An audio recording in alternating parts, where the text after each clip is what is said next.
The wine hit his chest before anyone could stop it. 500 people in that ballroom went dead silent.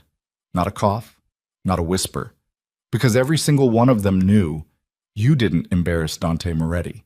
Not in public, not ever. Men had disappeared for less. The woman standing there with an empty tray and red wine dripping from her fingers looked like she was already writing her own obituary. But then Dante did something nobody in that room had ever seen him do before. He smiled, and he pulled her closer. If you want to know why that moment changed everything, stay with me until the very end. Hit that like button and drop your city in the comments. I want to see exactly how far this story travels. The invitation arrived at Evelyn Harper's desk on a Tuesday, which was already a bad day for her because she had broken the office coffee carafe that morning, printed 40 copies of the wrong agenda for the 11 o'clock meeting, and stapled her sleeve to a quarterly report in front of 3 senior partners. By the time the cream envelope landed in her inbox, heavy paper, embossed seal, the kind of stationery that smelled like old money and quiet menace, Evelyn had already used up her daily quota of apologies before noon. She picked up the envelope with 2 fingers, as though it might bite her, and read the typed line at the top. The Moretti Foundation Annual Gala, black tie. The Ashford Grand Ballroom, Saturday, 8 p.m. Her name was handwritten below the printed text in ink so dark it looked like it had been put there with absolute intention. Evelyn stared at it for a long time. She had been working as executive secretary to the Moretti Group for 11 weeks. 11 weeks of learning the rhythms of a building where nobody smiled in the elevator, where conversation stopped when she walked into rooms, where men in expensive shoes watched her the way wolves watch something small crossing an open field. She had taken the job because the salary was 3 times what she had made at her previous firm, and her mother's medical bills had a way of making a person say yes to things they might otherwise run from. She had not yet met Dante Moretti in person. She had seen him exactly 4 times, twice through the glass wall of the 43rd floor conference room, once from across the lobby when he was leaving in a black car that materialized from nowhere, and once on a security monitor feed she hadn't been supposed to see, where he was sitting very still in a dark room while a man across the table from him slowly stopped talking. She didn't know what happened after that. She'd closed the feed and never mentioned it to anyone. But she knew who he was. Everyone in New York knew who Dante Moretti was, even the people who pretended not to.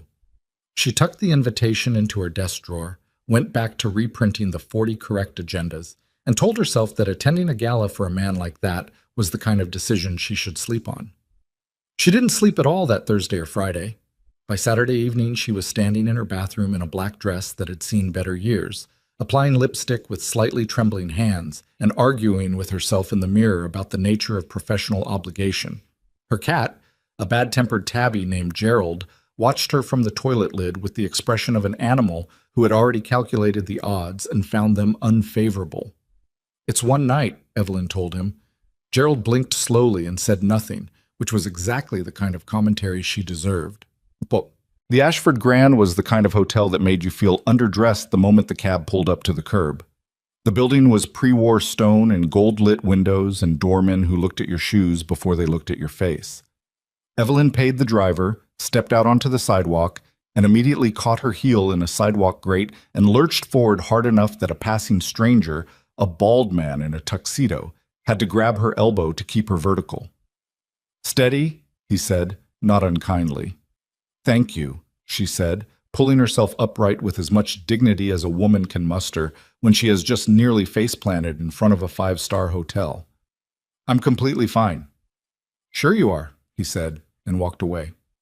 She smoothed her dress, checked that her small clutch had survived the collision, and walked through the revolving door into the lobby, where the noise of Manhattan disappeared completely and was replaced by the sound of a string quartet and 400 people pretending they weren't watching each other. The ballroom was extraordinary. She would give it that. 12-foot crystal chandeliers cast everything in warm, honeyed light. Round tables draped in white silk spread across a floor that probably cost more per square foot than her apartment. Servers moved through the crowd with trays of champagne and canapes, wearing the smooth professional expressions of people trained to see nothing and remember less. At the far end of the room, a small orchestra played something Evelyn vaguely recognized but couldn't name, something dark and European that seemed designed to make you feel like you were in a film, about people whose problems were much more elegant than yours. She grabbed a glass of champagne from the nearest tray. She needed something to do with her hands, and began the careful, cautious process of navigating through a crowd of people she didn't know, trying very hard not to bump into any of them. She managed, surprisingly, for almost 40 minutes. She found her assigned table, exchanged pleasantries with a silver-haired woman from the Moretti Group's legal department who spoke in careful, measured sentences and watched Evelyn with eyes that cataloged everything. She accepted a menu she couldn't afford to think about and declined a second champagne because she had learned, the hard way, over many years, that champagne and her spatial awareness were not compatible companions. She was doing fine. She was absolutely doing fine. And then a server placed a tray of red wine glasses on a small service station near her table.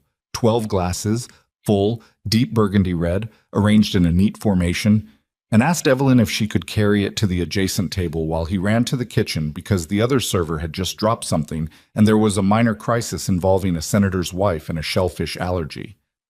Evelyn looked at the tray. "I probably shouldn't," she said. "Please," the server said. "It's literally 4 feet." She looked at the tray again. 4 feet. The adjacent table was right there. 12 glasses of red wine, yes. But a grown adult human being could absolutely carry 12 glasses 4 feet on a tray without incident. She was 34 years old. She had 2 working hands and functioning depth perception. "Okay," she said. She picked up the tray. She took 2 steps toward the adjacent table, and Dante Moretti walked out of the crowd directly into her path. No, she had maybe a quarter of a second to see him clearly before it happened. Tall, dark-suited, silver threading through black hair at his temples. The kind of face that was composed rather than handsome. Everything arranged with precision, jaw set, dark eyes moving across the room the way a chess player's eyes move across a board. He was turning to say something to the man beside him, and he was not looking at her at all, and there was simply no time. The tray tilted. The glasses went. The wine hit his chest in a wave. All of it, or so it felt, all 12 glasses. Though logic said that wasn't possible, but logic had very little authority in that moment, and soaked through the white of his dress shirt and the dark of his jacket in a bloom of deep, dark red, spreading like something out of a painting about consequences. The string quartet stopped. The crowd, not all of it, but a significant portion of the nearest cluster, went completely, absolutely silent.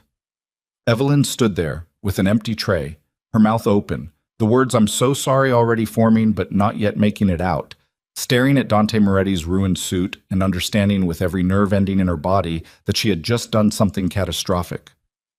He looked down at his chest. He looked up at her.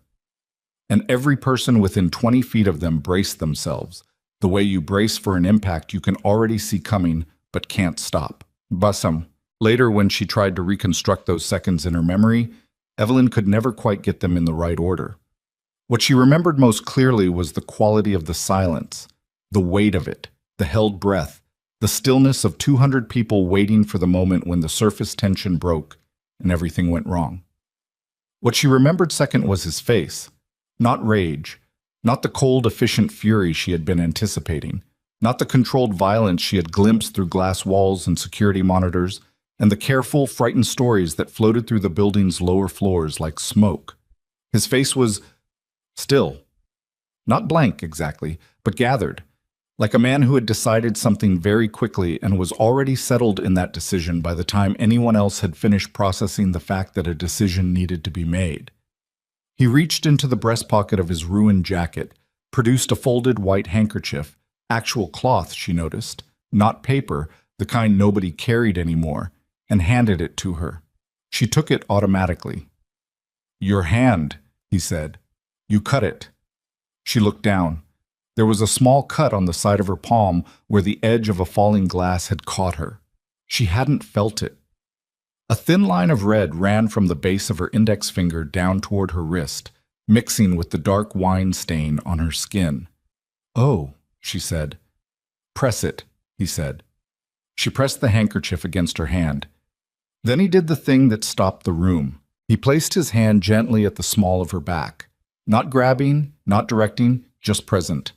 and drew her half a step toward him, away from the scattered glass on the floor, and said, in a voice that was quiet enough that only she and the four people immediately beside them could hear it, "It's only a suit." And he smiled. Not a performance, not a message to the room. A private thing, brief, real, aimed at her. And she was too stunned to do anything except stare at him and forget for a moment that she was supposed to be apologizing. She started. "Don't," he said, and the smile faded but gently, the way light fades at dusk. "It's done. Are you all right?" Nobody had asked her that. She opened her mouth, closed it, nodded, because she didn't trust herself to produce coherent language. He turned to the man beside him, one of the expensive shoe men, dark-haired, thick-necked, with the particular expressionlessness of someone paid to have no visible reactions, and said, "Marco, make sure Ms. Harper gets what she needs for her hand." Then he straightened his ruined jacket, turned back toward the room, and walked away into the crowd as though he had simply paused to check his watch. The quartet started playing again. The surface tension broke in the other direction, not into disaster, but into the odd, relieved exhale of a crowd that had expected violence and received grace instead, and wasn't entirely sure what to do with the cognitive dissonance. Evelyn stood there with a borrowed handkerchief pressed to her hand, surrounded by broken glass and spilled wine, and the low, immediate buzz of 200 people beginning to whisper. Marco appeared at her elbow. "Come with me," he said. Not warm, not cold, simply factual. She went. In the corridor outside the ballroom, a first aid kit materialized from somewhere, and a woman in hotel staff uniform cleaned and bandaged Evelyn's hand with practiced efficiency. Marco stood 6 feet away, watching the middle distance, radiating the particular professional disinterest of a man whose job involved witnessing many things he was paid not to think about. "Who are you?" he asked, without turning. "I'm the executive secretary on the 43rd floor, Evelyn said. "I've been there 11 weeks. He said nothing. "I know who Mr. Moretti is," she added, because the silence had a shape to it that seemed to be waiting for that acknowledgement. "Everyone knows who Mr. Moretti is," Marco said. "I mean, I work for him. I wasn't planted here. I wasn't trying to. The server asked me to carry the tray, and I shouldn't have said yes. I knew I shouldn't have said yes. I have a history with trays, and it's—" She stopped, pressed her lips together. "I'm sorry. I don't know why I'm explaining myself to you." "Because you're scared," Marco said, still not looking at her. She thought about denying it, decided that was pointless. "Yes." "Don't be," he said. "He said what he said. When Mr. Moretti says something, it's done." Just like that.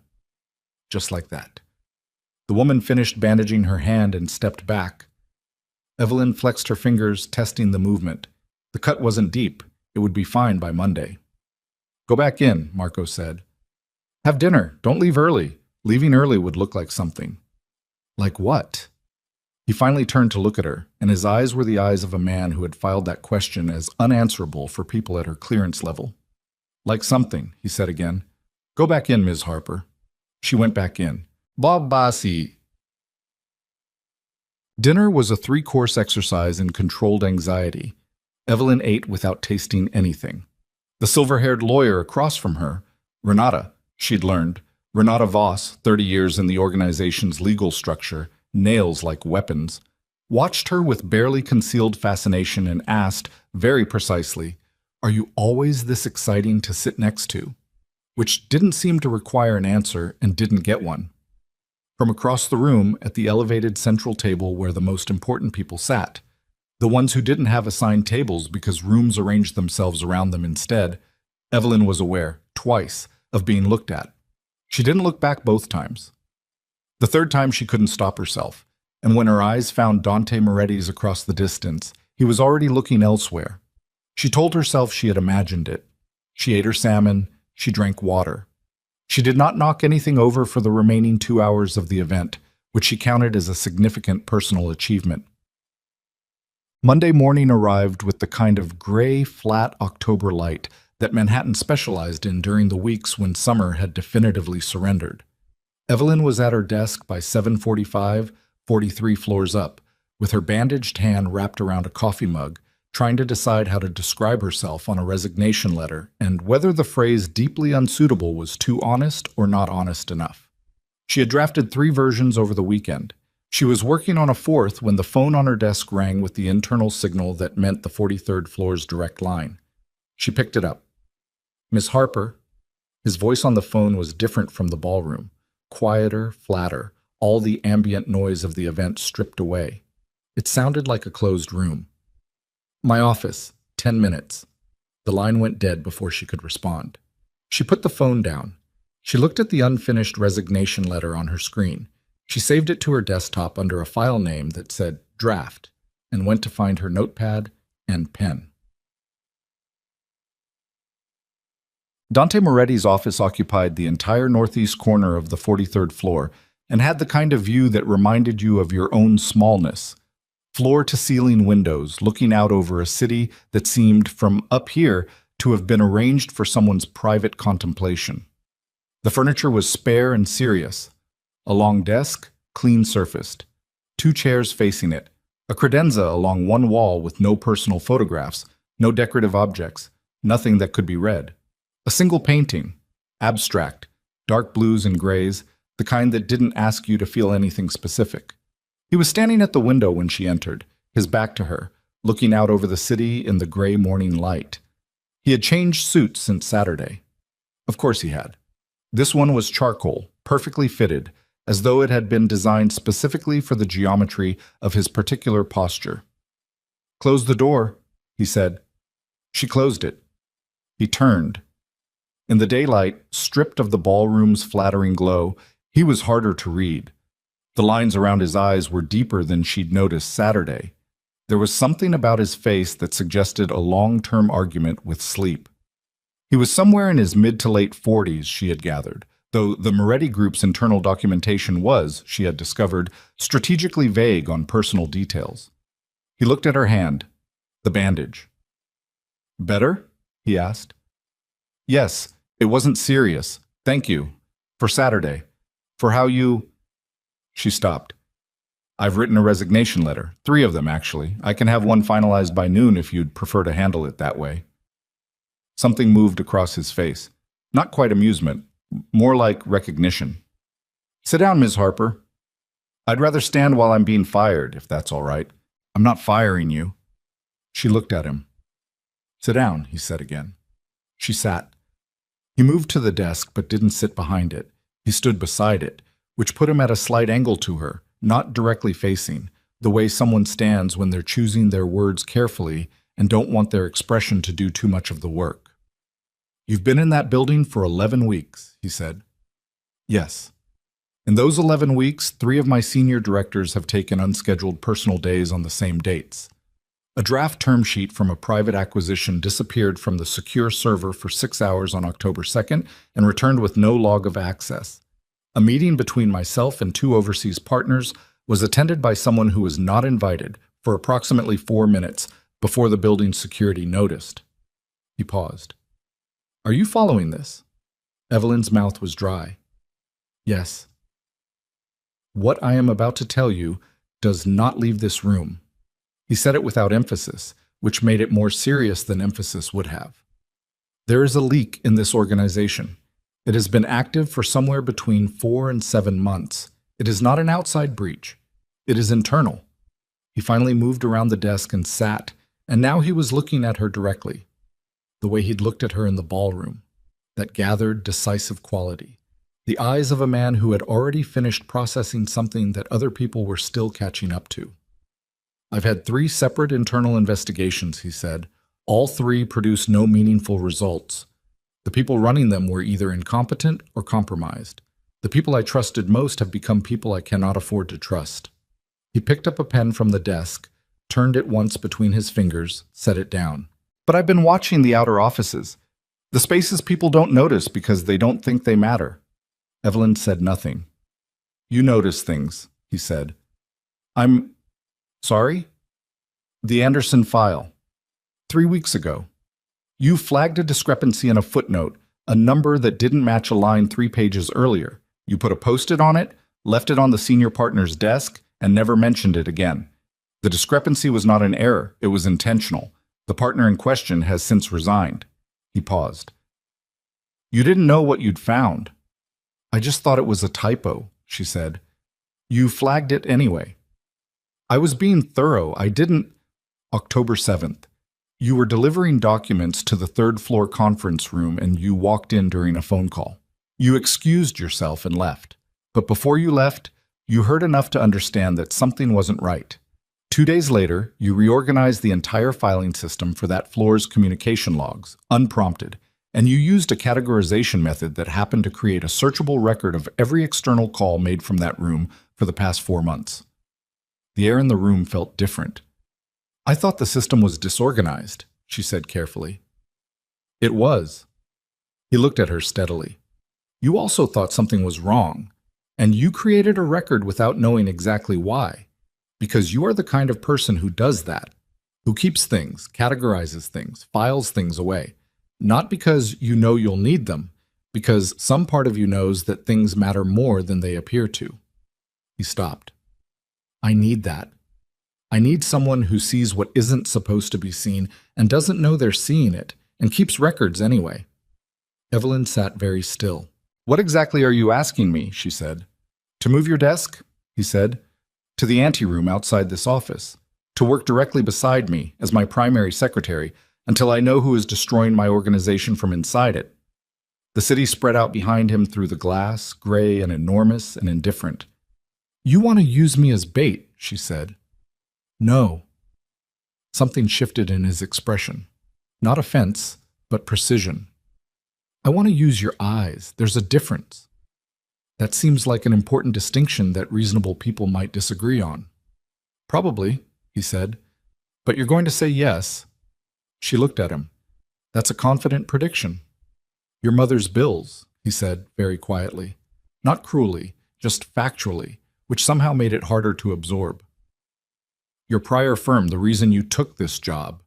He paused. I'm not threatening you. I'm pointing out that you're a person who makes difficult choices because you don't have the option of easy ones. And what I'm offering you, in exchange for what I'm asking, is a very significant increase in your compensation. Evelyn said nothing for what felt like a very long time. If something happens to me, she said, in the course of whatever this is, it won't. You can't guarantee that. No, he agreed. I can't. He met her eyes and held them, and she had the unsettling sensation of being seen with considerable accuracy by someone who found accuracy more comfortable than comfort. But I can tell you that the people in this building who have been hurt were not hurt because of my negligence. They were hurt because someone I trusted chose to hurt them, and I will not allow that again. She pressed her bandaged hand flat against her knee.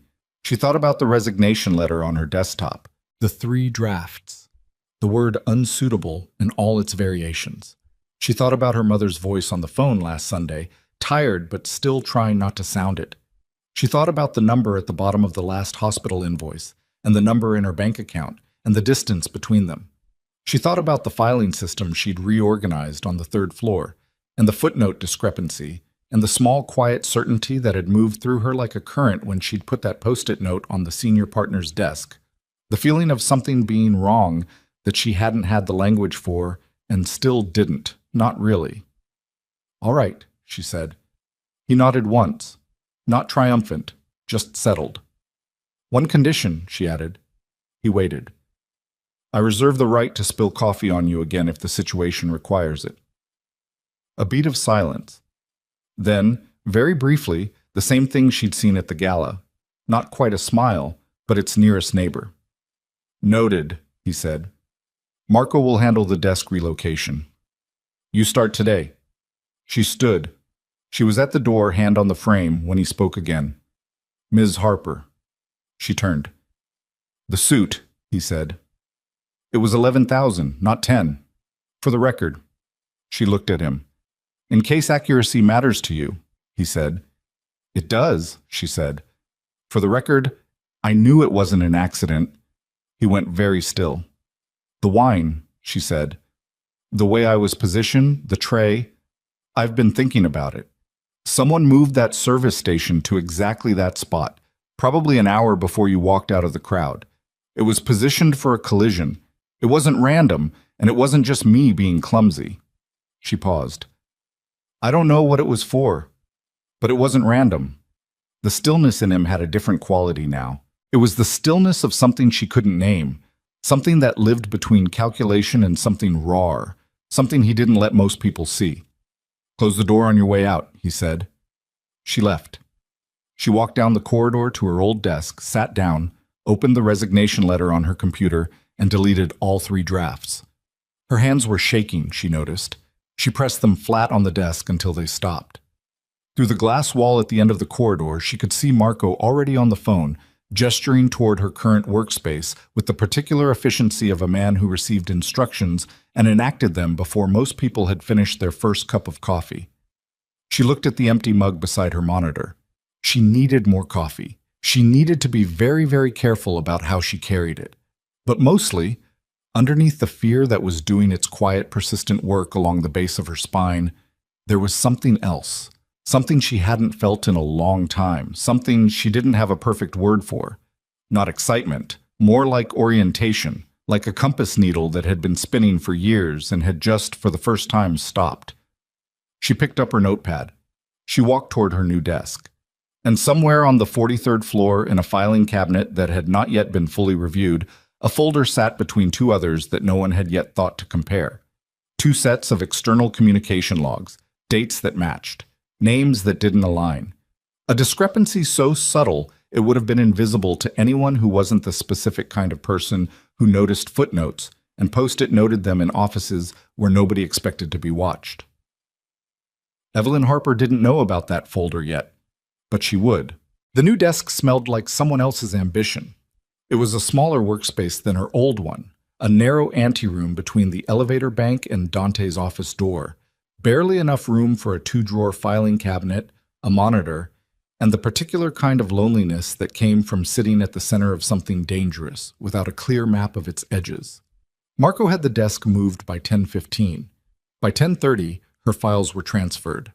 By 11, she had learned that the anteroom had one additional feature her old workspace had lacked.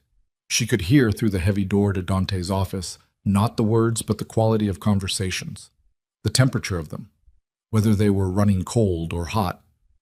The first one she heard, at 11:40 that same Monday, was running very cold. She couldn't make out the voice on the other side.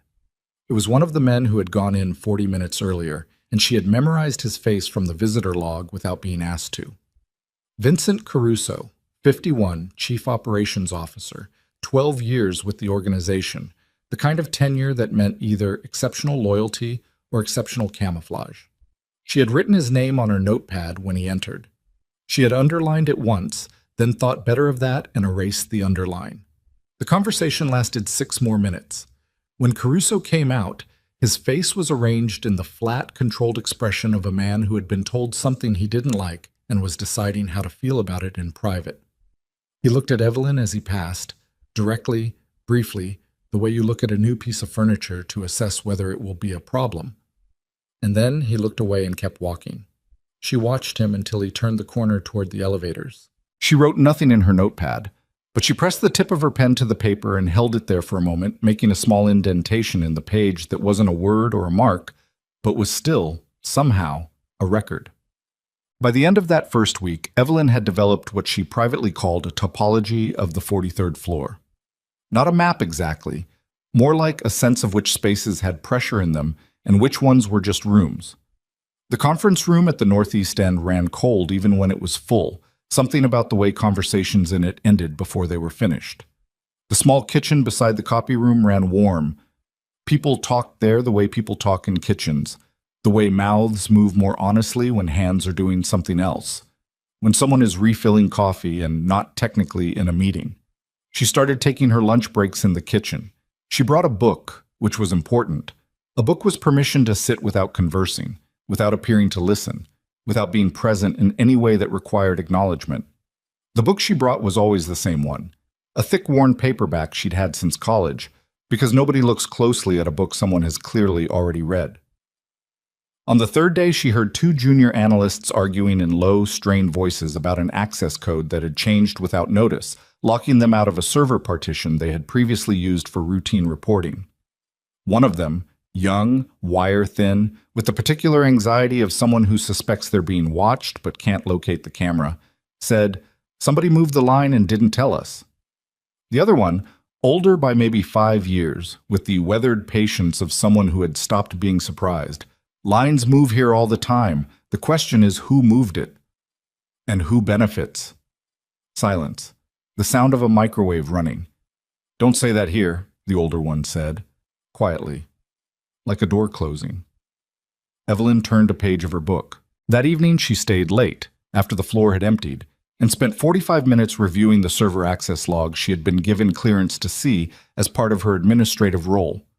The partition in question had been reassigned at 2:17 in the morning on a Tuesday 3 weeks prior. The administrative user ID attached to the reassignment was one she didn't recognize. She wrote it down. She wrote down the time, she wrote down the date, and then she looked at her calendar and found that 2:17 on that particular Tuesday morning was approximately 4 hours after Vincent Caruso had hosted a dinner at a private club in Midtown for 3 overseas business contacts whose names appeared nowhere in the Moretti Group's official client database. She sat with that for a while. Then she filed it, physically, in a manila folder and put the manila folder inside a fitness magazine she kept in the bottom drawer of her desk. Because nobody looks inside a fitness magazine that belongs to a woman who is visibly not using it. Us. On day 9, Dante called her into the office at 6 in the evening after everyone else had gone. The office at dusk was different from the office at morning. The city below had shifted into its nighttime registers. Lights coming up, the particular orange-gray of a Manhattan evening, everything softened at the edges. He was at the desk, jacket off, sleeves rolled to the elbow, and the absence of the jacket did something strange to the room's formality, made him look less like the composed cathedral-still man from the ballroom and more like a person who had been working for 11 hours and was still not done. There was a second chair pulled to the side of the desk, not the visitor chairs facing it, but beside it, angled toward the same view. A deliberate arrangement. "Sit," he said. She sat in the second chair. He slid a folder across the desk toward her. She opened it. 12 pages of financial movement, columns of numbers, wire transfers between accounts she didn't recognize, dates, institutions, amounts. "Tell me what you see," he said. She looked at it. She took her time. He didn't rush her, which she noted because most people rushed you when they knew the answer and were testing whether you'd find it.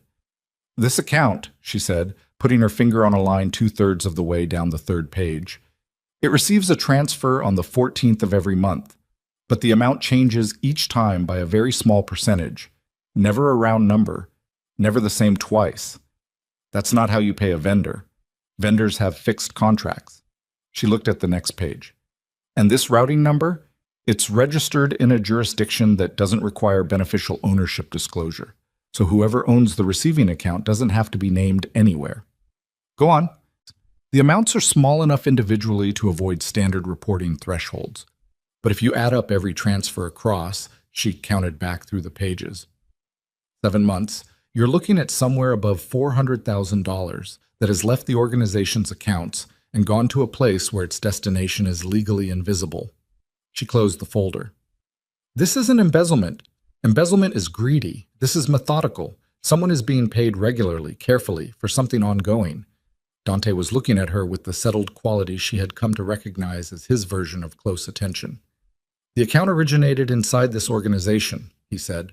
"The person who set it up had level 4 financial clearance." There were 6 people on the 43rd floor with level 4 financial clearance. She knew their names because she had been quietly memorizing organizational structures since day 1 of her original 11 weeks, the way she memorized everything. Not for any specific reason, just because things mattered and you couldn't know in advance which things would matter most. "Caruso has level 4 clearance," she said. "So do 5 other people." "Yes." She looked at the folder. "But Caruso had dinner 3 weeks ago with people who aren't in your client database. Overseas contacts. I found the server access log entry from that night. A partition was reassigned at 2 in the morning, 4 hours after the dinner ended. The user ID attached to the access isn't one I can trace to any current employee record." She paused. "I have it written down." if you want it. He looked at her for a moment without speaking. You've been doing this on your own, he said. You asked me to use my eyes. I asked you to sit at a desk. Sitting at a desk is how I use my eyes. Something shifted in the quality of his expression. Not the almost smile from before, something less legible than that. He reached across the desk and picked up a pen and set it down again, the small fidget of a man who was not, despite appearances, entirely comfortable being surprised. The user ID, he said. She opened her notebook and read it to him. He wrote it on the inside cover of a different folder, not the one she'd seen, a new one, already on his desk, and closed it. Don't tell anyone what you found, he said. I haven't. Not Marco, not anyone. She looked at him. Not even Marco? A beat. Marco is loyal, he said, and the way he said it had a specific texture to it, a careful handling, like something he believed and was also paying attention to. But loyalty has geography. It covers what it covers. Keep your findings to yourself until I tell you otherwise. She nodded. She started to stand. The dinner, he said. The contacts. How did you find out about Caruso's dinner if it wasn't in any organizational calendar? She settled back into the chair. The building's service entrance log, she said. His car service booked a pickup at 11:45 p.m. that Tuesday. The destination was logged as Midtown. The duration of the booking implied he wasn't at the office. He'd left at 6 and the car didn't bring him back. I looked up the restaurant at that address range. Private club. Members only. Required a guest list request for event verification. You requested the guest list. I requested the event schedule as part of an administrative review I invented for the purpose, she said. I'm the executive secretary. Nobody questions administrative reviews. That's the thing about being underestimated. The paperwork always goes through. The city had gone fully dark behind him. The lights of it spread out in every direction, cold and brilliant and indifferent to everything happening in this room. Go home, he said. Get some sleep. You should too, she said, and then immediately pressed her lips together because that was absolutely not the kind of thing she should be saying to Dante Moretti. He looked at her. She started. Go home, Ms. Harper, he said, but the edge of something was in his voice that wasn't quite severity. She went home. The confrontation she had been sensing building in the hallways and conference rooms and careful silences of the 43rd floor finally broke surface on a Thursday, 12 days into her new desk assignment, at 9:15 in the morning, when Vincent Caruso walked into the anteroom and stopped in front of her desk and looked at her with the particular quality of attention that meant he had decided something. I need to see him, Caruso said. He didn't say good morning. He didn't say her name. He used the word him the way people use words when they're too angry to manage courtesy. Mr. Moretti is in a call until 10, she said. I need to see him now. He's unavailable until 10, she said, holding his eyes, keeping her voice level the way you keep a door level when someone is pushing on it. I can put you in the first slot after... I've been with this organization for 12 years. He said it quietly, which was worse than if he'd raised his voice. I built the operations structure that this company runs on. I was here when this floor was half the size it is now, and the man inside that office had 17 people and a bad lease in Chelsea. I don't wait for 10 o'clock. You do today, Evelyn said. He looked at her the way you look at something when you're recalibrating your assessment of it. Who put you here? He said. Mr. Moretti. Why? That's above my clearance level, she said.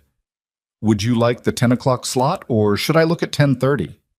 He held her eyes for another 4 seconds. She counted them. 4 was a long time in that kind of silence. Then he turned and walked away. She waited until the sound of his footsteps had completely disappeared before she let out a breath. Her hands, flat on the desk, were steady.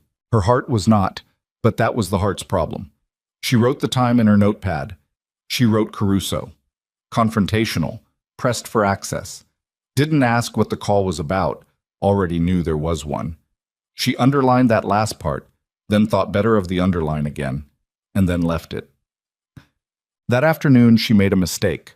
Not a physical one. No spilled coffee, no dropped files, no heel caught in a grate. A different kind. The kind that came from moving too fast through a corridor because she was carrying 4 folders and a legal pad and trying to make it to the copy room before the machine went into its scheduled maintenance cycle, and she cut a corner too sharply and collided hard with a man coming out of the stairwell door. The folders went everywhere. The legal pad skidded under a credenza. The man, tall, late 40s, expensive haircut, a face she had seen before in meeting photos but couldn't immediately name, caught her by both arms to stop them both from going down. "Sorry," she started. "My fault," he said, which surprised her, because it wasn't, and men who came out of stairwell doors in buildings like this one were not typically in the habit of accepting fault. She crouched to gather the folders. He crouched too, which surprised her more, and handed her 2 of them. She glanced at the tabs as she took them back from him, routine client files, nothing sensitive, and then she looked at his face more closely. "Thank you," she said. "You're the new secretary," he said. 43rd floor. "Yes." "James Whitfield," he said. "Legal counsel, 3rd floor." She knew the name. It was on her organizational chart. More specifically, it was on a list she had compiled from 3 months' worth of meeting logs, a list of people who had attended, in various combinations, a series of informal gatherings that she couldn't classify as official meetings because they weren't on any calendar she could find. "Evelyn Harper," she said. He looked at her with an expression she couldn't entirely decode, something professionally pleasant on the surface, something with more geography underneath. "You've been busy up here," he said. "It's a busy floor." "It is." He stood, and she stood, and he was still holding the legal pad, and he handed it to her with a small, precise motion. "Be careful," he said. "The copy machine on this floor jams if you use the lower tray. Use the middle one." She looked at him. "The copy machine," he said again pleasantly. "Notorious for it. Middle tray." "Thank you," she said. He nodded and walked back toward the stairwell door and went through it, and she stood in the corridor for a moment with her folders and her legal pad and the distinct sensation that the word careful had not been about the copy machine. She went to the copy room. She stood in front of the machine for a moment without pressing anything. Be careful. From a man who had been in 3 uncalendared meetings in the past 4 months. From a man whose name appeared in the same documentation as the invisible account numbers and the server partition reassignment and the overseas dinner that wasn't supposed to have happened. Warning. It had been a warning. But from which direction? Was Whitfield warning her away from what she was doing because she was getting close to something that would put her in danger? Or was he warning her because he was part of what she was investigating and he wanted her frightened enough to stop? She used the middle tray. She went back to her desk.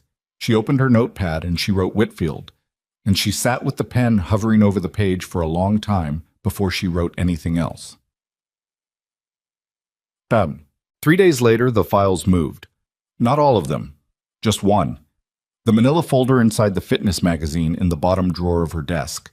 The one with the server access log and the user ID and the timestamp from 2:17 in the morning. She opened the drawer at 8:50 on a Monday morning, and the magazine was there. And she opened the magazine and the folder was still inside it, and everything in the folder was still there. But the folder was upside down. She had placed it right side up. She was certain of this in the way she was certain of small details that other people dismissed. Not because she had made a deliberate effort to remember, but because her brain retained the orientation of placed objects, the way a tuning fork retains a pitch. The folder was upside down, which meant someone had removed it, opened it, replaced it, and put it back the wrong way. Her desk was locked when she left in the evening. She had the only key. She sat for a long moment looking at the upside-down folder, and then she closed the drawer, and she closed the magazine, and she sat very still with the specific cold feeling of understanding that she was not, as she had perhaps begun to assume, operating invisibly. She was being watched. Whatever she was doing, however careful she thought she had been, someone in this building was watching her do it. She picked up the phone and called Dante's direct line. "I need 5 minutes," she said when he picked up. "Now?" His voice was flat with early morning concentration. "Now," she said. "Please." A pause. "Come in." She gathered the magazine, folder inside, and walk through the connecting door. He listened without interrupting, which she had come to understand was one of his primary skills. Not patience exactly, but the trained discipline of a man who had learned that most information arrives in the gaps, in what comes after the first sentence, in what people say when they stop preparing their words and just let them fall. When she finished, he said, "Show me." She opened the magazine. She placed the folder on his desk. She did not touch it, just let him see the orientation. He looked at it. He looked at her. "When did you last check it?" "Friday evening," she said. "Before I left. It was right side up." "Did anyone else have access to your desk this weekend?" "No. Building security has a master key, but the weekend log—" She stopped. "I haven't checked the weekend log." He picked up his phone. Not the desk phone, his personal cell, which she had never seen him use in front of her before. He typed something and sent it without speaking and put the phone back down. "Marco will pull it," he said. "If someone copied what's in that folder, Schmapbar," she started. "They already know we're looking," he said. And something in the way he said it, the we, how simply it arrived, no performance around it, made her chest do something she preferred not to examine too closely. "That changes the timeline," she said. "Yes. It means they're going to move faster now. Whatever they're planning, the leak, the coordination with whoever is outside, they'll accelerate because they know they've been noticed." She pressed her hands to her knees. "We need to know who. Before they do." He was looking at her with that gathered expression. "The account," he said. "The one receiving the monthly transfers. I had my own analyst run the user ID you gave me." He paused. "It traces back to a device registered to this building, 43rd floor, logged in from a terminal in this wing." She held very still. "There are 4 offices in this wing," she said. "3, he said. "One of them is mine." She looked at him. "Caruso," she said. "Caruso, Whitfield, and one other." He picked up the pen from his desk, turned it once. 3 people. One of them has been systematically feeding information to organizations that want to see this company destroyed, and has been doing it for months, and has now discovered that someone at the administrative level has noticed patterns they were careful to hide. He set the pen down. "Which means they're no longer patient. Patient people don't break into locked drawers and leave files upside down. That's not a message from a patient person. It's a warning," she said, "like the copy machine." He went still. "What copy machine?" She told him about Whitfield in the corridor, all of it, the folders, the exact phrasing, the stairwell door, the 2 possible interpretations. She watched his face as she talked. He didn't interrupt. But somewhere in the middle of the story, something changed in his expression. Something moved through the composure like a current moving through still water, invisible at the surface, unmistakable if you knew how to look. When she finished, he said, "You didn't tell me this on Friday." "I wasn't sure what it meant on Friday." "You should have told me." "It wasn't sharp, but it had weight." "I'm telling you now." 3 days later, she looked at him directly. "I needed to understand it first." "That's not how this works," he said. "You tell me what you see when you see it, even if you don't understand it, especially then." She held his eyes. "With respect, you asked me to use my judgment. Judgment requires time to form. If I came to you with every half-processed observation I had, I would rather have 100 incomplete observations than one complete one that arrives 3 days late," he said. Still quiet. Still even. But the evenness had a different texture now, something underneath it that was not anger exactly, but the specific frustration of a man who was accustomed to being in control of his information and had just discovered a gap. A silence sat between them. "All right," she said, "immediately, from now on." He nodded, not satisfied exactly, recalibrated. "You should know," she said, "that if Whitfield was warning me, if he's not the source but knows who is, then there may be more than 3 people involved in this. The leak may have a protection structure around it. People who know and are staying quiet because they're afraid, not because they're participating."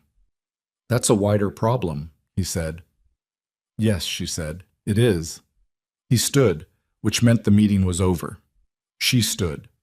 She gathered the magazine. "Leave it," he said. "But I'll have Marco secure it. The chain of custody matters now." He came around the desk, and she was suddenly aware of how small the office felt when he moved through it, how the space reconfigured around him without his appearing to try. He stopped close enough that she could see the faint line of tiredness below his eyes again, the same quiet evidence of insufficient sleep that had been there since the first morning, and she understood suddenly that this was not a new condition. This was the permanent state of a man who had been carrying something very heavy for a long time and had stopped noticing the weight. "You're not sleeping," she said, before she could stop herself. He looked at her. "I'm sorry," she said. "That's none of my—" "No," he said, not agreeing with her that it was none of her business. Something else. Something harder to classify. He looked at her for a moment in the way that had been accumulating meaning since the ballroom, since the handkerchief, since the word "we" that had come out of his mouth that morning with no effort, and she thought, this is the part where I should take a step back. She did not take a step back. "When this is over," he said, and then he stopped. Looked away toward the window. The morning city, hard and bright. When he looked back, the composure was fully returned, all the way down. "When this is over, I'll sleep." "Sure you will," she said. His mouth did the thing that was almost a smile. She left the office and went back to her desk, and she sat down and opened her notepad, and she wrote nothing for a full minute, just sat with the pen in her hand and the blank page, and the specific, dangerous awareness that the line between what she was doing here professionally and what was beginning to happen between them personally was getting harder to locate. She had been hired to notice things. She was noticing too many things, including the one she couldn't write down. The weekend log came back from Marco at 2 in the afternoon. She read it twice, then walked it into Dante's office without knocking, a new habit, recent and still slightly alarming to herself, and put it on his desk.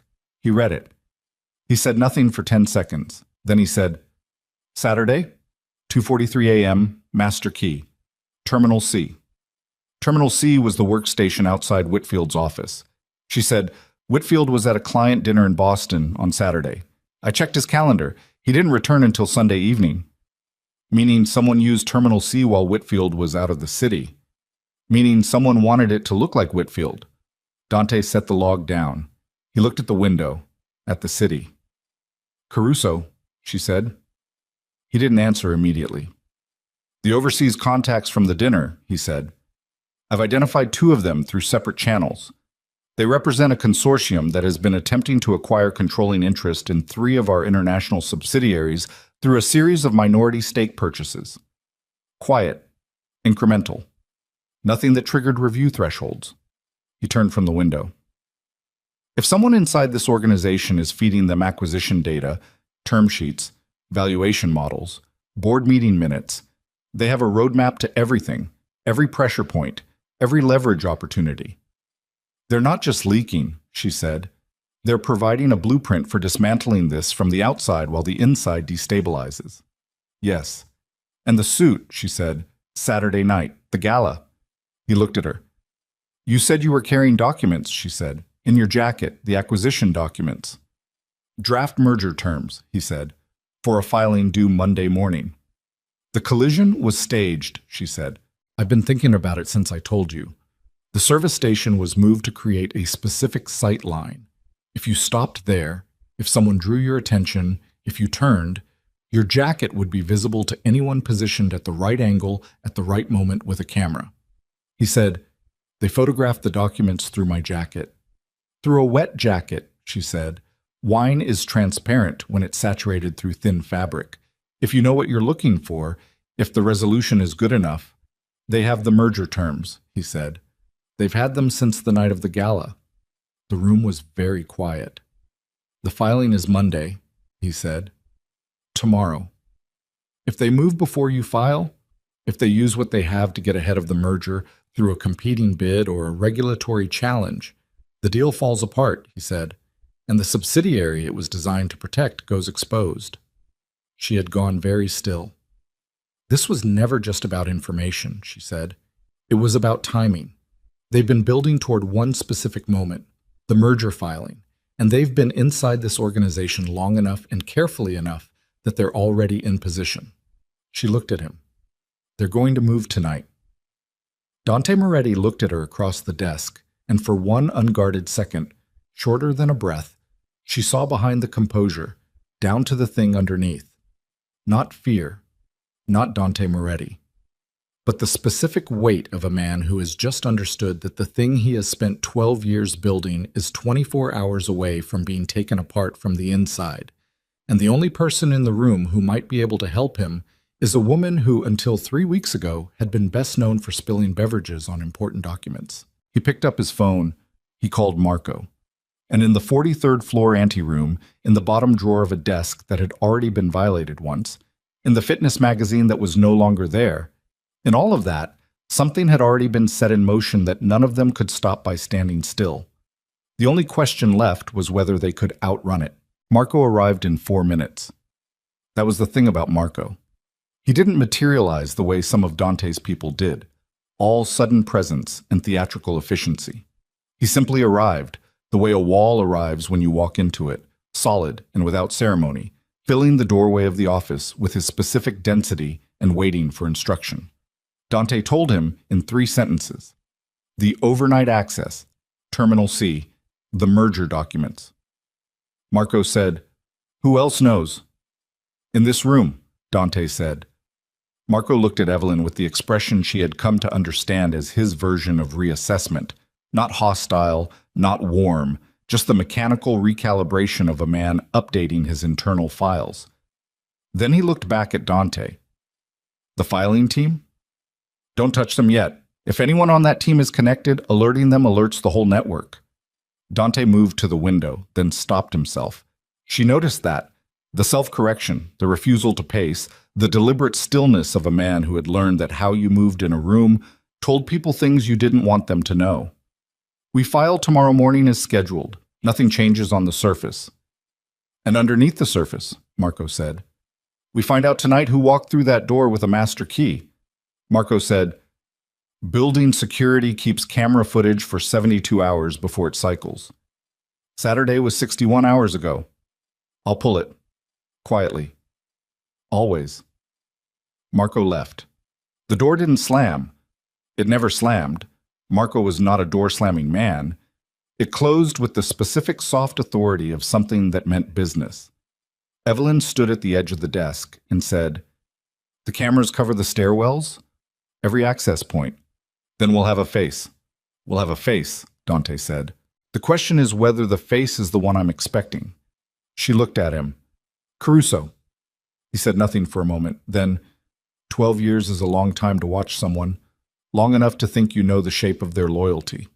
He turned from the window. "I've been wrong before. I don't enjoy it." "Nobody enjoys being wrong about someone they trusted," she said. "I don't enjoy it twice," he said, and the way he said it, quiet, flat, with the particular texture of something that had already cost him, made her understand that this was not the first time. That there was a history to this man's relationship with betrayal that she was only seeing the current chapter of. She didn't ask about the previous chapters. She went back to her desk and waited. The footage came at 6:47 p.m. Marco brought it on a tablet, no printouts, nothing that could be left anywhere. He placed it on the desk and pressed play and stepped back, and Evelyn was called in, and the 3 of them stood in the low light of the office and watched a corridor camera's timestamp read 2:43 a.m. Saturday, and a figure move through the frame. The figure wore a building maintenance uniform, hat pulled low, head angled away from the camera with the deliberate practiced angle of someone who knew exactly where the lenses were. But the hands were wrong for maintenance. The hands were the hands of someone who did not do manual work. The way they moved to the keypad, the specific economy of the gesture, no hesitation, the entry of an access code from memory rather than from a card or a reference. One motion, practiced, the hands of a person who had used that code before. "Can you enhance the—" Evelyn started. "Already did," Marco said. He reached across and swiped to the next frame. A still image, extracted and sharpened, the best angle available, which was not good but was enough. The jaw, the set of the shoulders, the particular way the head tilted slightly right under stress, A tale she had seen in a conference room, in a corridor, in a confrontation across a desk that had lasted exactly 4 counted seconds. Evelyn's mouth went dry. "That's not Caruso," she said. The room held itself very still. Marco said nothing. Dante said nothing. She looked again at the image, at the jaw and the shoulders and the right tilted head, and she said it again because saying it once wasn't enough to make it real. "That's not Caruso." She looked at Dante. His face had done something she had not seen it do before. Not rage.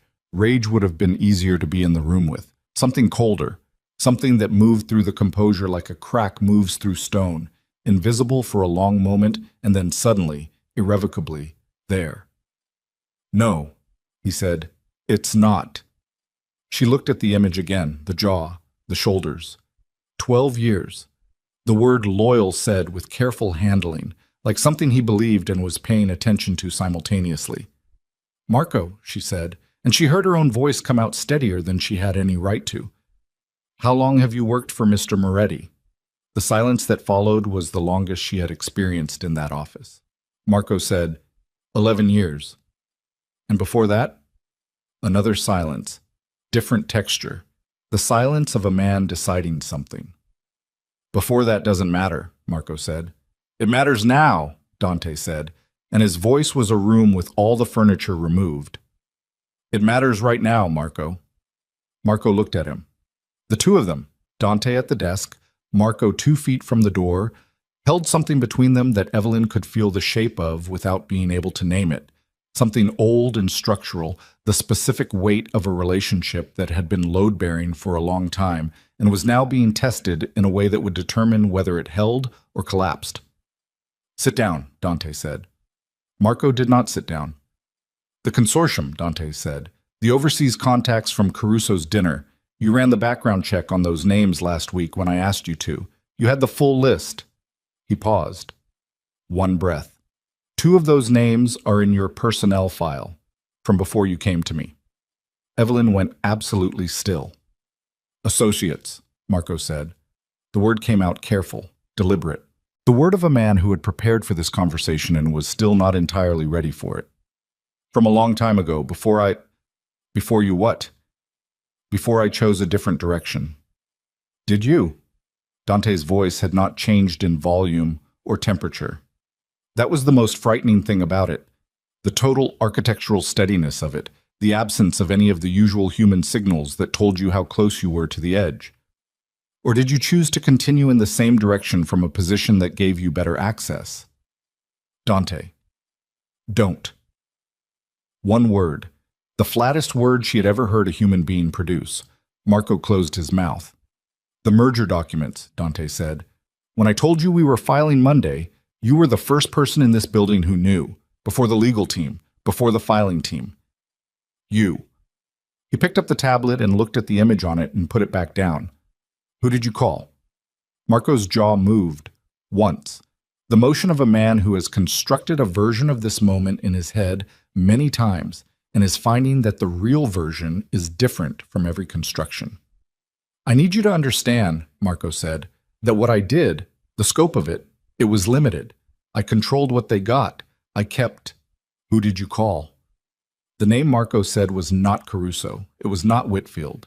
It was a name Evelyn did not recognize, and from the way Dante received it, the single, almost imperceptible tightening at the corner of his mouth, the stillness becoming a different kind of stillness, she understood that he did recognize it, and that the recognition was the kind that rearranged things. "Reyes," Dante said. "Yes.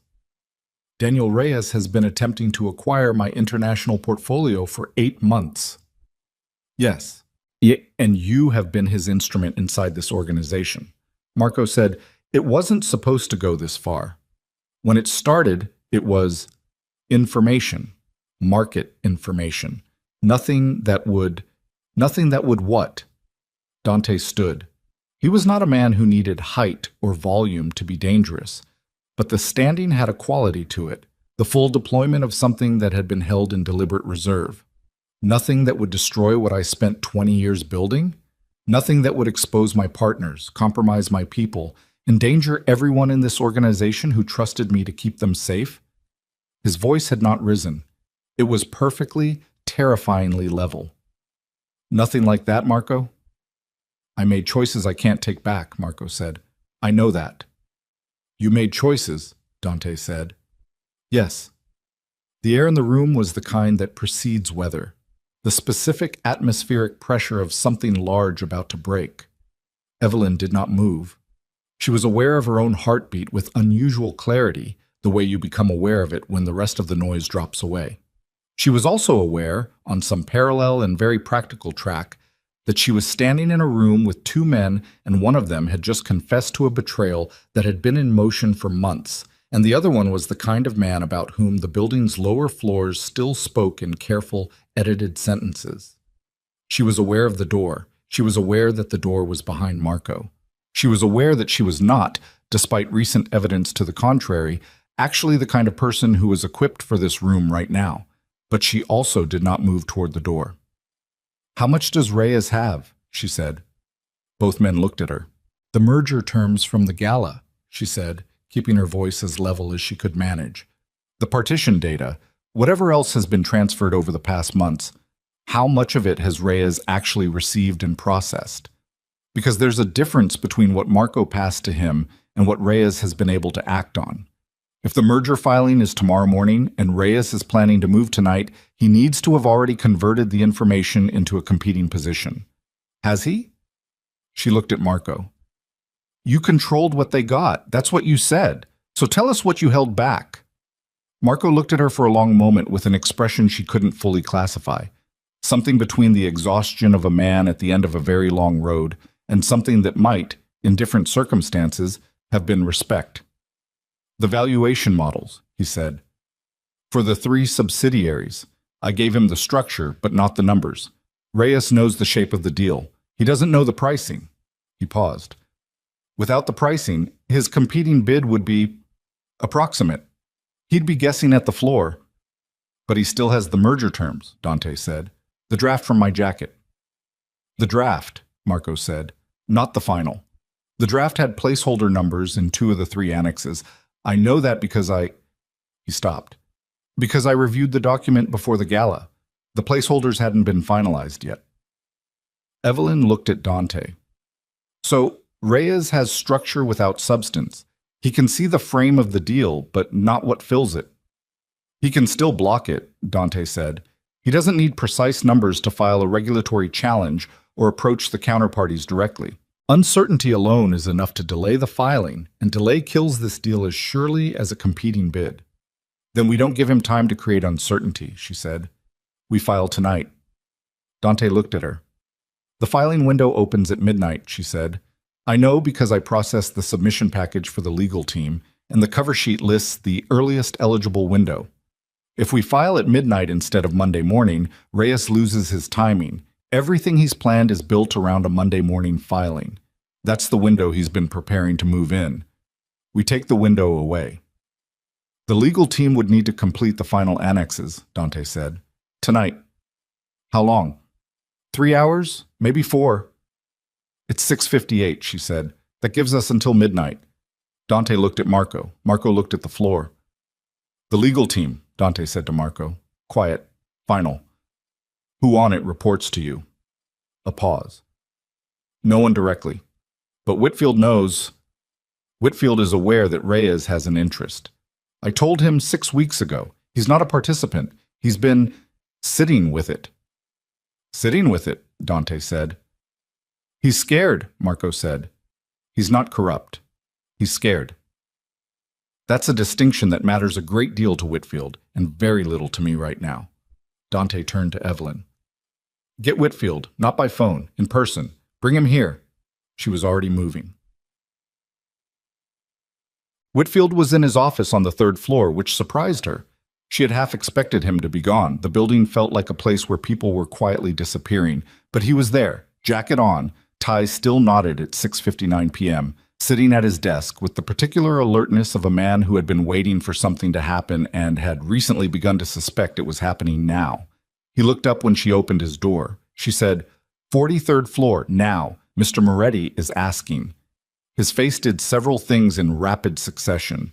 Then he stood, picked up nothing from his desk, no briefcase, no files, no phone, which told her he already knew he was walking into something he couldn't prepare documents for. He came around the desk and followed her without asking a single question, which told her something else. He already knew what this was about. In the elevator, she watched the floor numbers rise and said, "The copy machine warning. What were you actually telling me?" Whitfield looked at the elevator doors. "I was telling you to be careful," he said. "Of Marco." A pause. "I didn't know the extent of it. I knew something was wrong, and I knew Marco was adjacent to it. I didn't know how adjacent." He looked at his own hands. "I told myself if nobody asked me directly, I hadn't lied." "That's a very lawyerly construction," she said. "I'm a lawyer," he said. "We build things out of language and call them shelter." The elevator opened. The meeting that followed in Dante's office was the kind that stripped language down to its load-bearing elements. Whitfield sat. He saw Marco. Something in his face confirmed everything, and he said simply, "Ah," which was the most economical expression of understanding Evelyn had ever witnessed. Dante said, "The final annexes for the merger filing. You have what you need to complete them." Whitfield said, "By when?" 11:30. Whitfield looked at his watch, looked at Marco, looked back at Dante. "All right," he said. Not agreement exactly. More like a man stepping off a ledge he had been standing on too long. "I'll need my associate, and the filing credentials." "You'll have both," Dante said. "You'll work from this floor tonight. You don't leave this floor until the filing is confirmed." Whitfield nodded. He stood. He paused at the door. He looked at Marco. Not with anger. The anger would come later, or maybe it wouldn't come at all. Maybe what was there instead was something sadder and more permanent than anger. "You should have talked to me," he said, "before it got here." Marco said nothing. Whitfield left. The hours that followed had the quality of a controlled burn, everything moving within very tight parameters, the heat contained but absolutely present, the knowledge that any break in the containment would mean something irreversible. Dante worked the phones from his office, quietly, systematically, building a structure around the filing that Reyes couldn't see, not security exactly, but redundancy, multiple confirmation channels, enough parallel verification that if any single point was compromised, the others held. Evelyn sat at the anteroom desk and coordinated communication between Whitfield's temporary workspace and the filing system and Dante's direct line, moving information from one place to another with the specific, focused precision of someone who understood that every minute mattered and wasted none of them. She did not spill anything. She did not knock anything over. Her hands were completely, unusually steady. Marco sat in the corner of Dante's office in a chair that had been brought in for no other purpose, because Dante had looked at him after Whitfield left and said, "You don't leave my sight until this is filed." Marco had sat down and had not spoken again, and had not tried to leave, and Evelyn thought that this, perhaps, was the most honest thing Marco had done in 11 years. The willingness to sit with the weight of what he'd done in the presence of the person he'd done it to. At 9:43, her phone rang. Unknown number. She looked at it for one ring. Two. She picked it up. "Ms. Harper." A man's voice. Smooth, accented slightly, the faint architecture of Spanish under practiced American English. "We haven't been formally introduced. My name is Daniel Reyes." The bottom of her stomach dropped about 3 inches. She kept her voice completely level. "I don't recognize this number," she said. "How did you get this line?"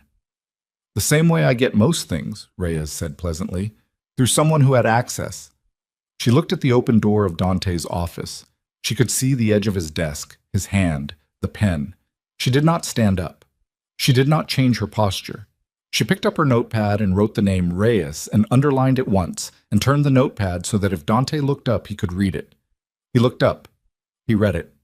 He did not move. "What do you want, Mr. Reyes?" she said. "To be helpful," he said. "I'm calling because I want you to understand something, Ms. Harper. The organization you're currently working very hard to protect. I'm not trying to destroy it. I'm trying to acquire it. Those are different things. Destruction is messy. Acquisition is orderly, and what I'm offering Mr. Moretti, if he would take a moment to consider it rather than having his secretary scramble to file paperwork at midnight. I'm listening, she said. In the office, Dante had gone very still. A conversation, Reyes said. Tonight. Dante and I, in person. No lawyers, no filings, no midnight deadlines. A conversation between two men who have both built things and understand what it costs. He paused. Tell him that if he files tonight, I will challenge the filing on 3 separate regulatory grounds within 24 hours. I have the documentation ready. I have the connections in place. The filing will be delayed 6 to 8 months minimum, and during that delay, the subsidiary he's trying to protect will be exposed long enough for me to acquire minority positions in all 3 of its dependent holdings. Another pause. But if he comes to the table tonight, I withdraw the challenges. The filing proceeds uncontested Monday morning, and we discuss a partnership structure that benefits both sides. Evelyn wrote on the notepad as he spoke, not every word, just the structure of the threat and the offer, the shape of it. I'll convey the message, she said. I assumed you would, Reyes said. You're good at your job, Ms. Harper. Better than he knows, I think. But then, people tend to underestimate the person managing their calendar, until it's too late. The line went dead. She set the phone down. She looked at the notepad. She stood and walked into the office and put the notepad on Dante's desk and said, He has regulatory contacts in place. He says the challenges are already drafted. He's offering a meeting instead. Dante read what she had written. Marco, from his corner, said, Reyes doesn't bluff. If he says the challenges are ready... I didn't ask you, Dante said. Flat. Final. Marco subsided. Dante read the notepad again. He turned it over and placed it face down on the desk, a gesture with something almost ritualistic about it, the deliberate setting aside of information in order to think around it rather than through it. He was quiet for a long moment. Then he said, How did he get your number? He said through someone with access. Marco doesn't have your direct line. No, she said. He doesn't. She looked at him. Which means there's someone else.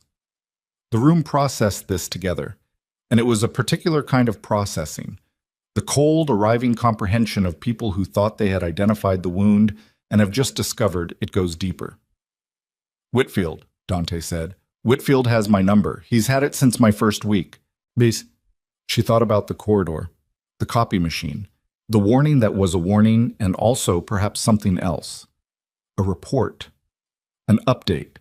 A position check. She pressed the thought down, examined it.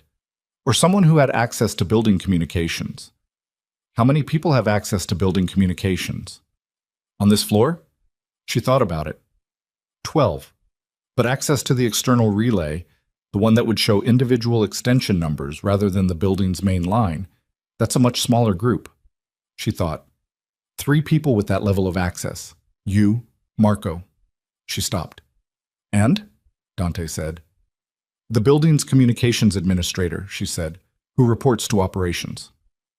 Which Caruso runs, Dante said. Which Caruso runs, she said. Caruso, who I was convinced was the source and then wasn't. Caruso, who may not be the source but may be adjacent to it, the way Whitfield was adjacent. Dante stood abruptly and went to the window, and this time he didn't stop himself from moving. He went to the glass and stood with his back to the room and looked at the city. And for the first time in all the time she had been in this building, she saw, in the set of his shoulders, something she had not expected to see. Not rage, not calculation, but the specific, profound exhaustion of a man who has maintained total control for a very long time and has just discovered that the architecture of his world has more fault lines in it than he knew.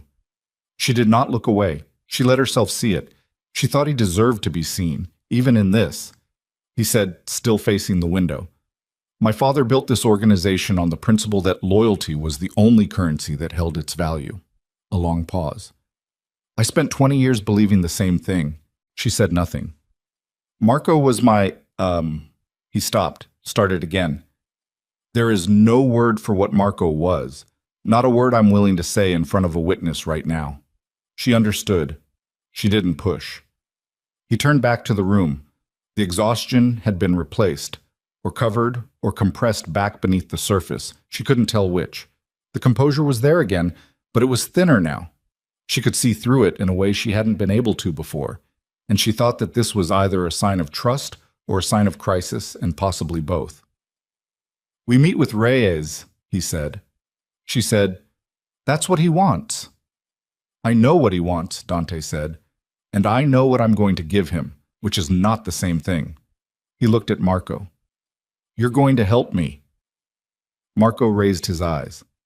"Not because I forgive you," Dante said, "because you owe me something that forgiveness doesn't cover. You're going to tell me everything Reyes doesn't know I know, every piece of information you held back, every gap between what you told him and what is actually true." He moved to the desk. "And then we're going to walk into that meeting and let Reyes believe he has already won, because the most dangerous thing in the world is a man who thinks he has won before the game is finished." Marco said, "And after?" Dante looked at him. "After tonight," Marco said. "What happens?" "After tonight," Dante said, "depends entirely on what you give me between now and then. Don't ask me for mercy. Give me something to work with, and we'll see what the morning looks like." It was the most honest negotiation Evelyn had ever witnessed. She looked at the clock. 10:14. She said, "If we're meeting Reyes, we need a location. Neutral ground. His call or ours?" "Ours," Dante said immediately. "We choose the ground." "The Whitmore Club," she said. "7th floor private dining. It's Moretti Group territory. You've hosted events there. The staff knows your people. Reyes won't know the room the way we know the room." Dante looked at her with that quality of attention that still, even now, after weeks of it, did something to her equilibrium. "Call them," he said. 11 p.m.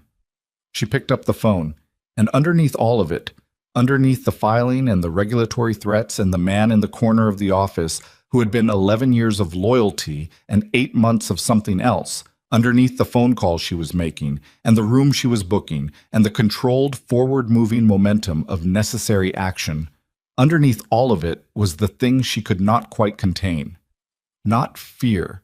She had moved through the fear already and come out the other side of it into something harder and cleaner. What she couldn't contain was the understanding that had arrived sometime in the past hour, somewhere between Reyes's voice on the phone and the moment she had watched Dante's shoulders carry the weight of everything he had built and everything that was threatening to take it from him. The understanding that she was no longer in this building because of her mother's medical bills, or her salary, or the professional obligation she had constructed careful arguments around. She was in this building because of him. And that was the most dangerous thing that had happened to her yet. The phone rang twice on the other end. The Whitmore Club's concierge answered. She booked the room. She looked at the clock, 10:17. 43 minutes to build a trap for a man who thought he had already won. She had spilled wine in front of 500 people and walked into the lion's den and kept records nobody asked her to keep and sat in rooms where the air was made of threat. And she was still here, still upright, still holding a pen and a notepad and the thin, bright thread of a plan that had not yet finished forming. She looked at Dante. He was already looking at her. "Tell me what you need," she said. He told her, and she began. The Whitmore Club's 7th floor smelled like old wood and older money, the particular combination of leather and beeswax and the accumulated quiet of 100 years of conversations that were never supposed to leave the room. Evelyn had been here once before, 18 months ago, for a different job's end-of-year function, and she remembered thinking then that the building existed in a different relationship with time than the rest of Manhattan. Slower, denser, the way amber is denser than air. She was not thinking about amber now.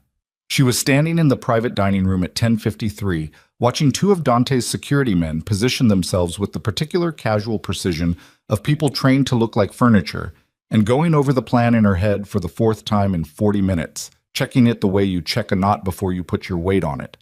The room had one entrance, one set of windows, north-facing, 7th floor, non-operable. A table that seated 12, currently set for 4.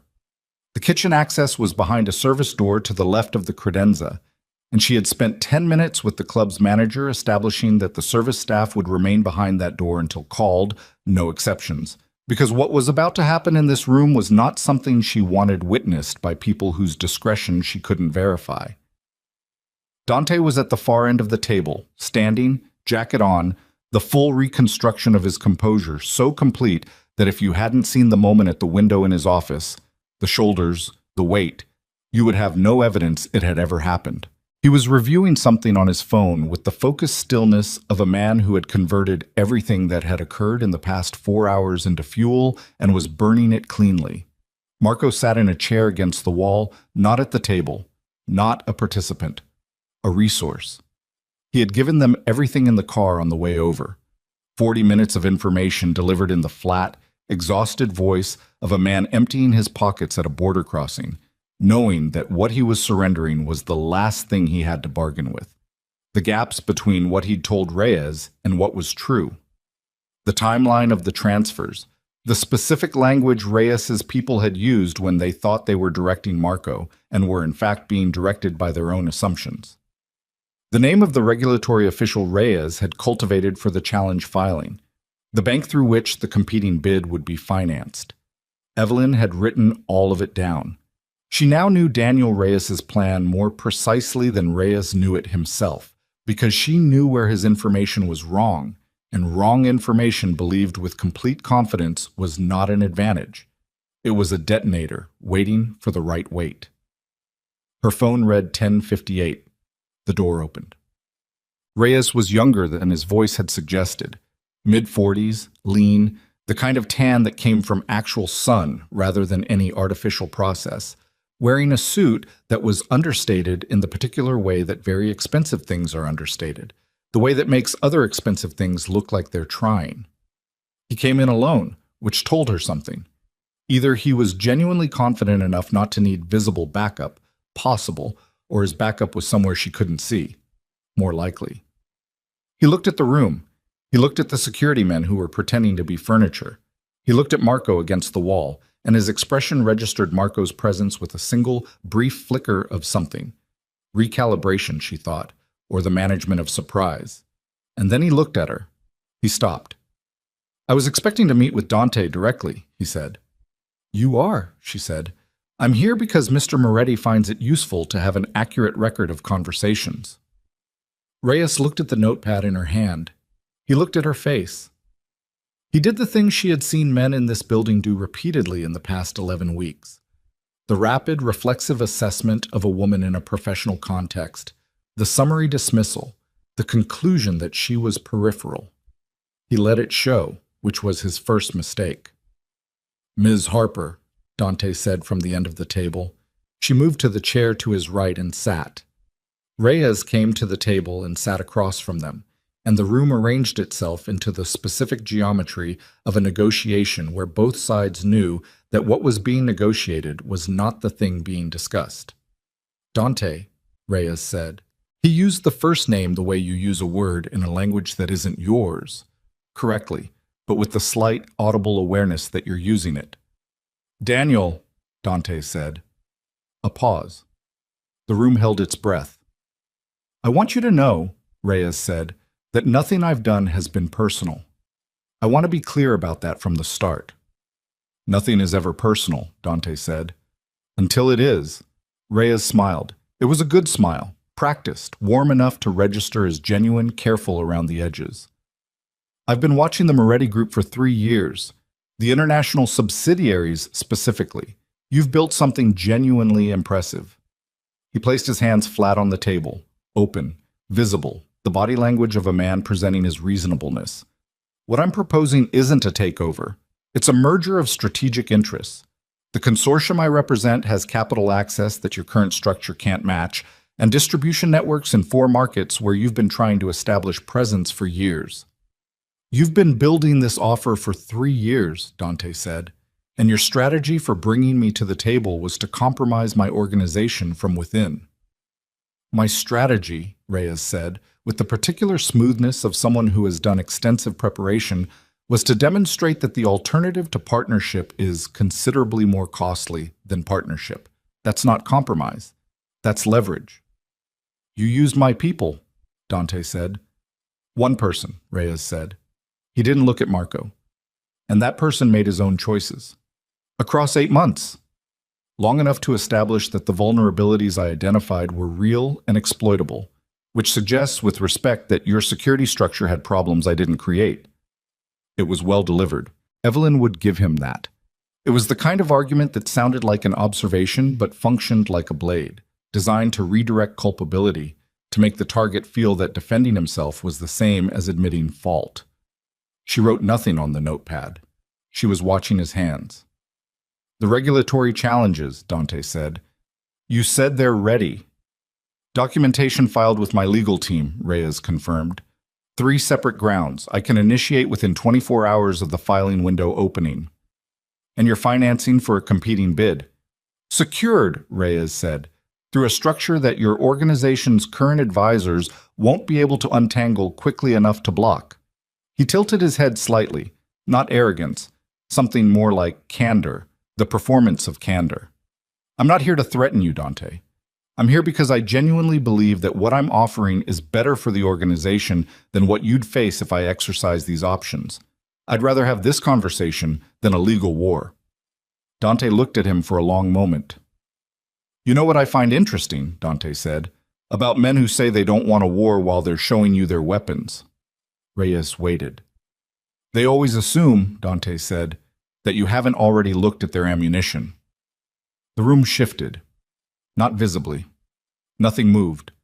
But Evelyn felt it the way you feel a change in air pressure, the moment when the surface of something breaks, and what's underneath becomes the conversation. She opened the notepad. She said, Your regulatory contact is Arthur Venn, Assistant Director, Filing Oversight Division, appointed 14 months ago. He has a relationship with the Reyes Consortium that predates his appointment by approximately 2 years. She looked at the notepad as though she were reading from it. Though what she had written was only partial, she was delivering the rest from memory, the way she always did.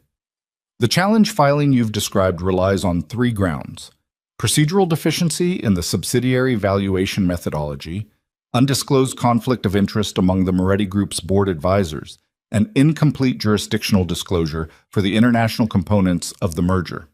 She looked up. You drafted the challenge documentation based on the merger terms your agent photographed at the Ashford Grand Gala 3 weeks ago, specifically the draft document that Dante carried in his jacket pocket. Reyes had gone very still. She continued.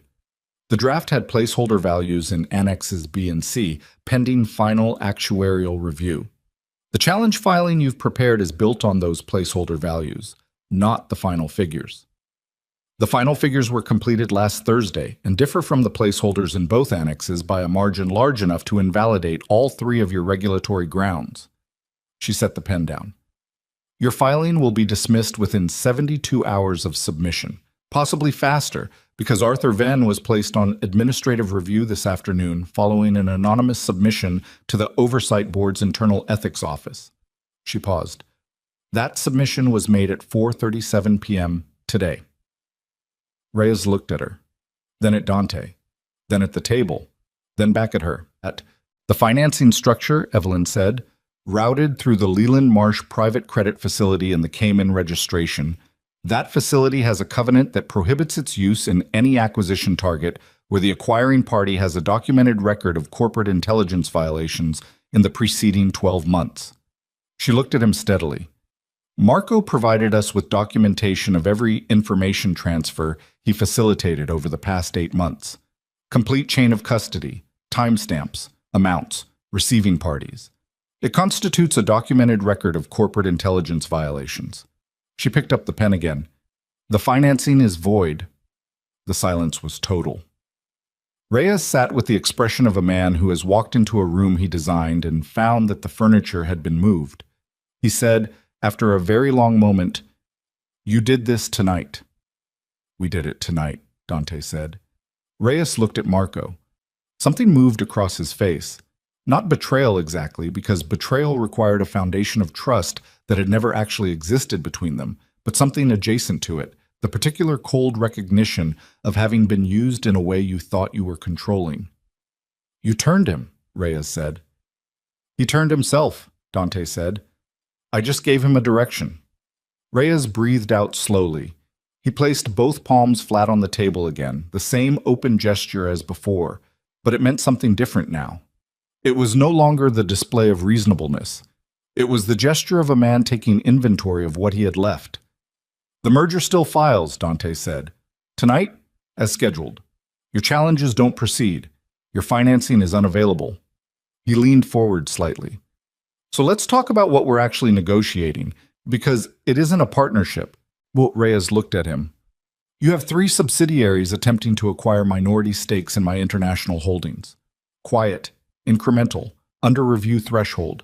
I want those positions unwound. Dante's voice was perfectly even, the way a very sharp thing is perfectly still. All 3. Complete divestiture within 60 days. In exchange, I don't submit Marco's documentation to the relevant authorities, which means your consortium's principals avoid the specific kind of regulatory scrutiny that tends to be difficult to recover from. A pause. That's the conversation. The room held. Reyes looked at the table. He looked at his hands. He looked at the window, north-facing, 7th floor, and Evelyn watched him go through the same process she had watched Dante go through in a different room. The internal accounting of what remained, the cold assessment of the number at the bottom of the invoice versus the number in the account. 60 days is aggressive, Reyes said. It is, Dante agreed. 90. 75, Dante said. And you pull your people out of my building. Anyone Reyes consortium placed, recruited, or retained. Full list in writing by Wednesday. Another long pause. I'll need that in a formal document, Reyes said. Whitfield is drafting it currently, Dante said. It will be ready before you leave this room. Reyes looked at him for a moment with an expression that was, beneath the professional exterior, something surprisingly unguarded. The look of a man who had spent 3 years building a particular kind of sophisticated pressure campaign and had just discovered that the target had spent the last 4 hours assembling a precision instrument designed to dismantle it. You knew, Reyes said, about Venn, the financing covenant, the placeholder values. He looked at Evelyn. How long? She said, long enough. Reyes looked at her with an expression that had changed register completely from the one he'd walked in with. The rapid dismissal was gone, replaced by something she found oddly more comfortable to be on the receiving end of, because it was at least accurate. You work fast, Ms. Harper. I work carefully, she said. Sometimes it looks the same. He almost smiled. It was not the practiced smile from earlier. It was smaller and more real. He looked back at Dante. Send me the document. Dante picked up his phone and sent a text, and 4 minutes later the service door opened and Whitfield came in carrying a 4-page document that he placed in front of Reyes without speaking, because Whitfield was a lawyer and understood that the addition of words at this juncture would help no one. Reyes read it, slowly, with the focused attention of a man who had not gotten where he was by signing things he hadn't fully read. He asked 2 questions about specific language in paragraph 3. Dante answered both, briefly, and Whitfield modified the language on a second copy with a pen, initialed the change, and slid it back. Reyes picked up the pen. He signed. Dante signed. Whitfield witnessed. Evelyn looked at the clock on the wall. 11:49, 11 minutes to midnight. We're done, Dante said. Reyes stood. He picked up his copy of the document. He looked around the room, at Marco against the wall, at the security men who were no longer pretending to be furniture, at Evelyn with her notepad, at Dante. And he said with something that was almost not quite, but almost admiration. If I'd known what I was walking into, I would have brought better ammunition. No, Dante said. You would have brought the same. You just would have been angrier about the outcome. Reyes left. The door closed. For about 4 seconds, the room simply existed. Then Whitfield sat down heavily in the nearest chair and said, Christ, which was the most emotional Evelyn had seen him. Dante was already on his phone sending something to the legal filing team, the pre-prepared package that had been assembled over the past 3 hours waiting for this moment, the merger documents complete and verified and ready for submission the instant the midnight window opened. Evelyn looked at her notepad. The pages were dense with her handwriting. Not organized, not clean, the working notes of someone processing information at speed, full of arrows and crossed-out words and small, decisive underlines. She looked at the last page and saw that at some point in the past hour, without entirely realizing she was doing it, she had written 75 days in the margin with a small box drawn around it, and inside the box she had written a question mark. She didn't know why. She crossed it out. Her phone buzzed. A notification from the filing system's automatic confirmation service. She looked at it. Midnight. Filed. Confirmed. She showed it to Dante. He looked at it. He looked at her. He said nothing. But something in his face, specific, private, directed entirely at her, said enough. They were in the elevator going down at 12:14 when the second phone rang. Not her phone. Dante's personal cell, the one she'd only seen him use once. He looked at the screen and something happened in his expression that she recognized by now. The composure engaging, the specific buttoning down that meant the incoming information was bad. He answered, listened, said, "When?" Listened, said, "How many?" Listened. He hung up. He looked at the elevator doors. "There's a problem," he said. She waited. "The filing went through," he said. "The document we signed with Reyes is valid. The regulatory challenges are dead." He paused. "But Reyes wasn't working alone in the way we thought. The consortium has a secondary arm, separate from the financing structure, separate from the regulatory strategy." He looked at her. A physical component. The elevator hit the lobby, and the doors opened, and he stepped out and she stepped out with him, and they were moving across the lobby before she fully processed what he had said. "Physical," she said. "The international component of the merger," he said, his voice low, his pace steady, Marco and two security men materializing around them from positions she hadn't seen them take up. "It involves 3 co-signatories from overseas partners who are flying in for the formal closing ceremony, Monday morning, Ashford Grand." He looked at her. "My security team just got intelligence from an outside source that there is a coordinated plan to disrupt the ceremony, not legally, not regulatorily." She understood what he meant by not legally and not regulatorily. "Your source," she said. "Reliable." "How reliable?" He looked at her directly. "As reliable as anything I have left." She kept moving. Lobby doors, cold night air. His car at the curb, the door already open. Someone already inside running through something on a phone. "Who else knows about the ceremony details?" she said. "Beyond the obvious people." The guest list, the location, the timing, it was in the merger terms. He stopped at the car. Looked at her. "The draft. That Reyes photographed." "That Reyes photographed." She looked at him. "The document we signed tonight doesn't cover this," she said. "Reyes signed away the acquisition strategy. He didn't sign away whatever this secondary arm is doing because we didn't know about it when we drafted the agreement." "No," Dante said. "We didn't." Which means, he said, "that in approximately 41 hours, 3 of my international partners are going to walk into a closing ceremony that someone has already mapped and planned and prepared to disrupt in a way that has nothing to do with regulatory filings." The night was cold and clear, and Manhattan was doing what Manhattan always did. Existing at full volume, indifferent, enormous, the traffic and the lights and the vertical geometry of buildings that never apologized for how high they went. She stood at the car door and looked at him, and understood that this was the moment she had been moving toward since the ballroom, since the spilled wine, since the handkerchief, and the 5 words, "It's only a suit," not the negotiation, not the filing, this. The moment after the plan succeeded and the new, worse problem arrived, and the only question was whether you ran or you stayed. "The ceremony," she said. "Can it be moved?" "The co-signatories land at JFK tomorrow at 6 a.m. Different carriers, different terminals. By the time they're on the ground, any change to the venue is, logistically," he stopped, shook his head.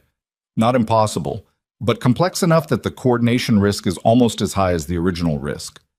"So we don't move the ceremony," she said. "No. We change what happens inside it." She looked at the car, looked back at him. "I need the full guest list, the venue floor plan, and whatever your source knows about the disruption. Timeline, number of people, method if known." She paused. "And I need Marco." He looked at her. I know, she said. But he knows Reyes's operation better than anyone we have right now, and he's motivated. Marco is Marco is sitting in your car because you haven't decided what to do with him yet, which means he's available. She held his eyes. Use what's in front of you. A beat. He looked at the car, looked back at her. He said, "You're not afraid of any of this." It wasn't a question, but she answered it anyway. "I'm terrified," she said. "I've been terrified since the ballroom. But I've noticed that being terrified and being useful aren't mutually exclusive, so I've been trying to focus on the second one." He looked at her with the gathered expression, the chess player's eyes, and something underneath them that she had been carefully not examining too closely for 3 weeks, and was finding it increasingly difficult to maintain that policy about. He said, "Get in the car." She got in the car. Marco was in the far seat, looking at no one. The security man in the front passenger seat was on a phone. The city moved past the windows. She opened her notepad to a clean page. "The floor plan first," she said to Dante. "Then the guest list. Then whatever your source has on the method. We'll work backward from the most likely point of entry." He looked at her for a moment in the back seat dark. "You reorganized the third floor's filing system," he said, "because something felt wrong." "Yes." "You put a post-it on a footnote." "Yes." "You filed things in a fitness magazine because nobody looks inside a fitness magazine." "Yes." He looked out the window, the city, then back. "I hired you because I needed someone who notices things." "I know," she said. "I didn't understand yet," he said. "What kind of things?" She held the pen above the clean page. "The floor plan," she said. He took out his phone. And in the Ashford Grand Ballroom, 41 hours away, something was already in motion that had no paperwork, no regulatory structure, no signed agreement to constrain it. Something that had been put in place by people who understood that when the elegant strategies failed, you moved to the ones that weren't elegant at all. It was moving. And somewhere in its mechanism, in the timing, in the positioning, in the specific choreography of what was planned for Monday morning in the room where Evelyn had first spilled wine on Dante Moretti's $11,000 suit, there was a gap. She was going to find it. She pressed the pen to the page. She began. The floor plan arrived at 1:17 in the morning, sent from a secure line belonging to someone whose name Dante didn't share and Evelyn didn't ask for, because she had learned in the past 3 weeks that there were categories of information that arrived through doors she wasn't supposed to see, and the most useful thing she could do was work with what came through them, rather than asking about the architecture. She spread the Ashford Grand's 7th floor event layout across the back seat between them. A digital rendering, detailed, the kind that facilities managers used for catering logistics and seating arrangements, showing every service entrance, every corridor junction, every load-bearing column, and decorative partition in the Grand Meridian room where the closing ceremony was scheduled for Monday at 11 a.m. She looked at it for 40 seconds without speaking. Then she said, "There are 3 service entrances. 2 are standard kitchen and catering access. The 3rd is here." She put her finger on the northeast corner of the diagram. It connects to the building's freight elevator, which runs separately from the main elevator bank. It has its own key system, and it's not monitored by the same security network as the public areas. Marco, from the far seat, said, "That's how they'll come in." She looked at him.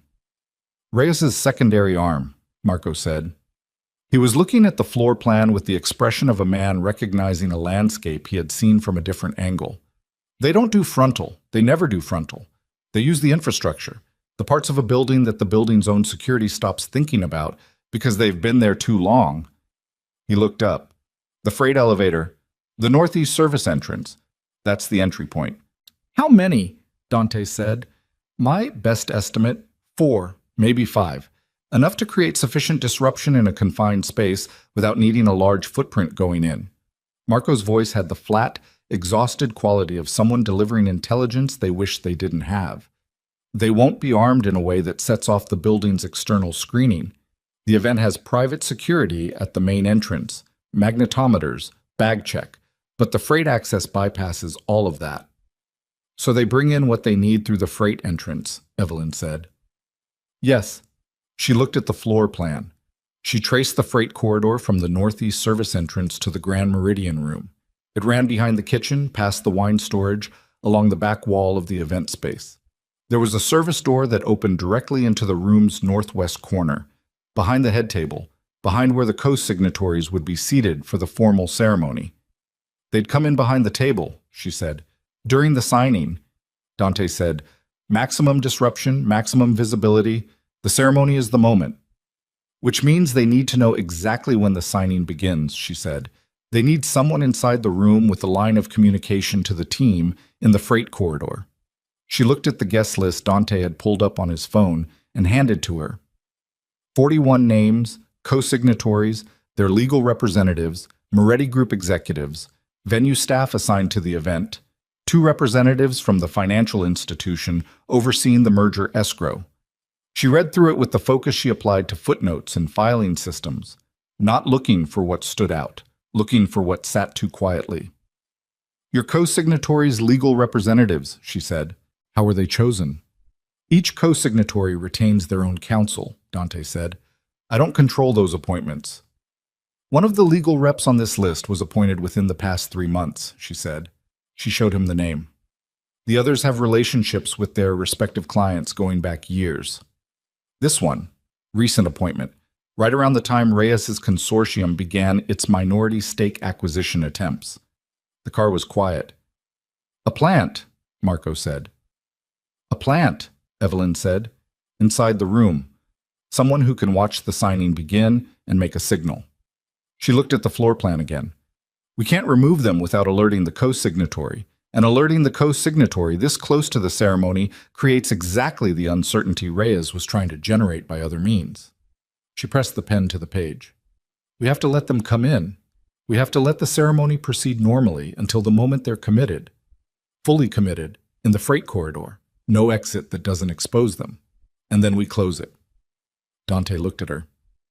You want to use the ceremony as the trap, he said. The ceremony is already the trap, she said. Reyes built it. We're just changing who it catches. They worked through the night, not in the car, in the 43rd floor office, which by 2:30 in the morning had the particular atmosphere of a room that had stopped being a professional space and become something more honest. Coffee cups on the desk, Dante had always kept clear, jackets over chairbacks, Whitfield on a conference call with the merger escrow institution, sorting out the midnight filing confirmation. Marco at the work table with 2 of Dante's security coordinators, building the counter-response logistics from the inside out.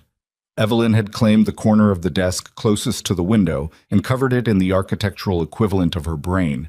The floor plan, the guest list, a timeline she'd built in 15-minute increments from the co-signatories' 6 a.m. arrivals through the 11 o'clock ceremony, with every point of potential contact and every decision node marked in the particular notation system she had developed over years of managing other people's complicated days. At 3:45, Dante brought her a cup of coffee and set it beside the floor plan and stood looking at what she had built on his desk. He was quiet for a moment. You've done this before, he said. Not a question. What? Worked through a crisis like this, the way you think through it. It's not the first time. She picked up the coffee. I managed logistics for a medical nonprofit for 4 years before I went into executive support. Crisis management was part of the job. When you're running supply chains for field operations in difficult environments, you learn to build contingencies and hold the thread of the plan at the same time. Why did you leave it? She looked at the floor plan. Budget collapse. The organization lost its primary funding source and reduced staff by 60% in 8 months. I was in the last 20%. She paused. My mother got sick around the same time. I needed the income stability of a private sector position more than I needed. She stopped. More than I needed the work to mean something. He said, Does this mean something? She looked at him. I don't know yet, she said.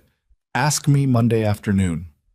He looked at her for a moment with the expression that she had, over 3 weeks, developed an entirely too precise ability to read. The gathered quality, the chess player's attention, and underneath it, further down, the thing that wasn't composure, the thing that was actually him. Get some sleep, he said. 2 hours. The couch in the conference room. I'm not 2 hours, he said. You're not useful at 6 a.m. if you're running on empty at 3:45. He looked at the desk. I'll hold the plan. She looked at him, at the work spread across his desk, at the cup of coffee he had brought her. 1 hour, she said. 2. She went to the conference room. She lay down on the couch with her notepad on her chest, and she closed her eyes, and she did not expect to sleep. She slept for exactly 2 hours. Sunday moved the way days move when they are holding something, quickly in some places and with agonizing slowness in others, the pacing of a thing that knows it's building toward an event and can't stop itself. By 8 in the morning, the freight entrance to the Ashford Grand's Northeast Service Corridor had been quietly addressed by 2 of Dante's people who had a relationship with the building's facilities management going back years. Not sealed, that would be noticed, adjusted. The freight elevator key system was modified at the level of its internal mechanism, a change invisible to anyone who didn't know it had happened, meaning the elevator would respond to the key but would stop at the wrong floor. Not the 7th, the 6th. An empty event space, uncarpeted, unlit, the kind of room where the only thing waiting was time. The signal, whatever the plan inside the ceremony was using to communicate with the team in the corridor, was a problem Evelyn had sat with for 3 hours Sunday morning before she solved it, not through technology but through the floor plan. There was one position in the Grand Meridian room from which the Northwest service door was directly visible. One seat at the arrangement they were planning that gave a clear line of sight to the door that the team in the freight corridor would come through. If you moved that seat, rotated the table arrangement by 11 degrees, a change so small it would look like a setup adjustment, the line of sight disappeared. The plant would have no visual confirmation of the door. Without visual confirmation of the door's status, the signal to move would be guesswork, and guesswork in a confined space was dangerous to the people doing the guessing. She called the Ashford Grand's event coordinator at 9:15 and requested a minor adjustment to the table configuration for optimal camera angles for the signing. The coordinator agreed without question, because event coordinators in buildings like the Ashford Grand were very good at agreeing with things that sounded like they had a reason. The table rotated 11 degrees. At 11 Sunday morning, she met briefly with the security coordinator assigned to the ceremony's main entrance screening. She did not explain the full situation. She gave him enough that he understood what to look for in the legal representative who had been recently appointed, without giving him enough to act on prematurely. Watch, don't touch. If the ceremony begins and the person attempts to use a communication device, note the time and do nothing else until you receive a signal from her directly. The coordinator looked at her with the expression of a man who was doing significant internal recalibrating of who in the room he was supposed to take direction from. Mr. Moretti approved this, she said. He nodded. She went back to the 43rd floor. She found Dante in his office with Marco, and the specific quality of the room told her before either of them spoke that something had happened. Marco was standing. That was the first thing. He had been sitting for most of the past 14 hours, the posture of a man under a specific kind of restraint, but now he was standing, and his face had the look of someone who has just finished saying something difficult and is waiting for the ground to stop moving. Dante was at the window, his back to the room. Not the weight-carrying posture from the night before. Something different, stiffer. The posture of anger being held at the distance you hold a thing when touching it is not an option. She stopped in the doorway. Neither of them spoke. "What happened?" she said. Marco looked at her. "There's something I didn't tell you last night," he said. "Something I held back." The cold moved through her from the base of her spine upward. "The secondary arm," Marco said. "The physical component. I told you what I knew about the method. The freight entrance, the team." He stopped. "I didn't tell you why I knew it." She waited. "Reyes told me 3 weeks ago," Marco said. "The full plan. He described it as insurance. If I ever considered reversing course, he wanted me to know what was already in motion so I understood the cost of stopping it." He looked at his hands. "He told me about the ceremony, the timing, the team in the corridor." A pause. "He also told me who the team answers to directly. It's not Reyes." Dante turned from the window. "The team on the ground," Marco said, reports to a separate coordinator, someone Reyes brought in specifically because this person has no documented connection to the consortium, no financial trail, no communication record, complete deniability for Reyes regardless of outcome. He looked at Dante. The coordinator is someone you know. The room was very still. Caruso, Dante said. Marco said, yes. The word landed and sat and did not move. Evelyn heard from somewhere very quiet inside her own processing the specific click of a thing falling into place. Not satisfaction, nothing like satisfaction, more like the sound a lock makes when it opens and you understand for the first time that it was locked. Caruso, who she had suspected from the beginning. Caruso, who had been systematically cleared by every piece of evidence that pointed elsewhere. Caruso, who had been not the leak, but the operational arm. The man with 12 years of access to every security protocol, every personnel structure, every physical layout of every Moretti group relationship in the city. Not feeding information to Reyes, executing Reyes's plans on the ground. He built the operations structure, Dante said. His voice was quiet in the way that things are quiet when the volume has been turned all the way down on purpose. Every security protocol this organization runs. He designed them.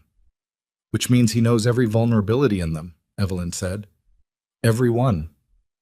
Including the Ashford Grand arrangement. Dante looked at her. If Caruso is coordinating the team on the ground tomorrow, the freight elevator adjustment may not be enough. He knows this building. He has relationships with facilities staff. If he arrives before the ceremony and has access to the maintenance systems, he could reverse the elevator adjustment, she said, in under 10 minutes. She looked at the floor plan, which she had brought with her. She had barely put it down in the past 12 hours. She looked at the northeast corridor, the freight elevator, the 6th floor redirect she'd arranged with such careful, quiet precision. She looked at Caruso's name on the organizational chart she'd been carrying in her head for 11 weeks, 12 years. The operations structure the building ran on. The man who knew where everything was because he had put it there. Where is he now? She said. We don't know, Marco said. He hasn't been at the building since Friday. His car service. We checked. No booking since Thursday. She thought. She looked at the floor plan. She looked at the guest list. She went back through the timeline she had built the night before, the 15-minute increments, every decision node. The co-signatories land at JFK at 6 a.m., she said. They're in transit to their hotels by 7:30. The ceremony is at 11. Between 7:30 and 11 there is a window when the Ashford Grand is running pre-event setup, when facilities and catering staff are moving through the building, when an extra person in the service areas would not be anomalous. She looked at Dante. Caruso gets into the building during setup, before the ceremony. He doesn't need to reverse the elevator adjustment if he gets there early enough to do it before we do. Then we need to be there first, Dante said.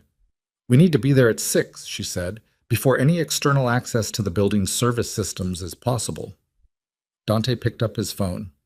The rest of Sunday was a controlled dismantling of every remaining assumption. Yet, Monday arrived the way days do when you haven't been to sleep. Not by being noticeably different from Sunday night, but by the light changing, gray coming up through the office windows, the city shifting registers in the way it did in the early hours, quieter, and then gradually less quiet, the sound of it building back toward its daytime volume like an instrument warming up. Evelyn was at the Ashford Grand by 5:48. She had changed into the clothes she kept in her desk's bottom drawer, a habit from the nonprofit years, when overnight crises were common enough that having a change of clothes in your workspace was basic preparation. Dark jacket, dark trousers, flat shoes, because she had learned in 11 weeks and change that this was not the kind of environment in which heels were a practical decision. She went in through the main entrance with the credentials Dante's team had arranged, and she went directly to the facilities management office on the 2nd floor, and she sat with the chief engineer for 20 minutes, and she was very specific about what she needed and very clear about the authority behind the request. By 6:15, 2 of Dante's security people were at the freight elevator with the building's chief engineer, and the elevator had been taken fully offline, not adjusted, not redirected, but simply not operational, a mechanical issue that had been discovered during the morning's routine pre-event check. Regrettable. The team was working on it. It would not affect the event because the event used the main elevator bank. At 6:43, she found Caruso. Not in the service areas, not at the freight entrance, in the building's lower parking structure, in a car that had been there since 5:20, according to the parking system's entry log, a rental car registered to a name she didn't recognize, and that Marco, reached on the phone in 30 seconds, confirmed was a Reyes Consortium associate's secondary identity. He was in the car when she found him, sitting in the driver's seat with a phone in his hand, not looking at it, looking at the concrete wall in front of the car the way you look at something when you're not looking at it, when you're looking at something that exists only in your head. He was 53 years old, and he looked, in the parking structure's flat fluorescent light, considerably older than that. She stood at the car window. She knocked once, gently. He looked at her. His face did several things. Then it went very still. She said through the glass, "The freight elevator is offline. Your team lands on the 6th floor. Building security is aware of the northeast service entrance. Mr. Moretti's people have the corridor." She paused. "It's over, Mr. Caruso." He looked at her for a long moment. He got out of the car. He was taller than she remembered from the few times she'd seen him on the 43rd floor, or maybe it was the particular geometry of underground parking that distorted scale. He looked at her with the exhausted, specific expression of a man who had been carrying something very heavy for a very long time and has just been told he can put it down, except that putting it down means something he hasn't fully finished calculating. "You're the secretary," he said. "The new one." "Yes." "You did all of this." "We did all of this," she said. "I just kept records." He looked at the phone in his hand. She thought for one careful moment about what he might do with it, who he might call, whether there was a contingency she hadn't accounted for, whether the team in the corridor had a separate trigger that didn't require Caruso's coordination. He turned the phone over and placed it on the roof of the car. He said, 12 years. She waited. 12 years I built that place, he said. Every system, every protocol. When Dante was running 18 people out of a lease in Chelsea, I was the one who designed the security structure that let him grow without exposing himself. Every time he expanded, I expanded the protection around that expansion. He stopped. His jaw moved. And then the overseas acquisition attempt started, and Reyes made contact, and he told me. He was very specific about what he could do to those 3 subsidiaries if he chose to, and what that would mean for the people working inside them. He paused. I have people inside those subsidiaries, people I placed, people who trust that the system they're operating inside is sound. She understood. She didn't say so immediately. She let him have the space of what he'd said. You thought you were protecting them, she said. I thought I was managing a threat, he said, giving Reyes enough access to keep him from exercising the option that would have actually caused damage, controlling what he got, keeping the worst of it from... He stopped. I told myself it was triage, that I was doing triage. For 8 months.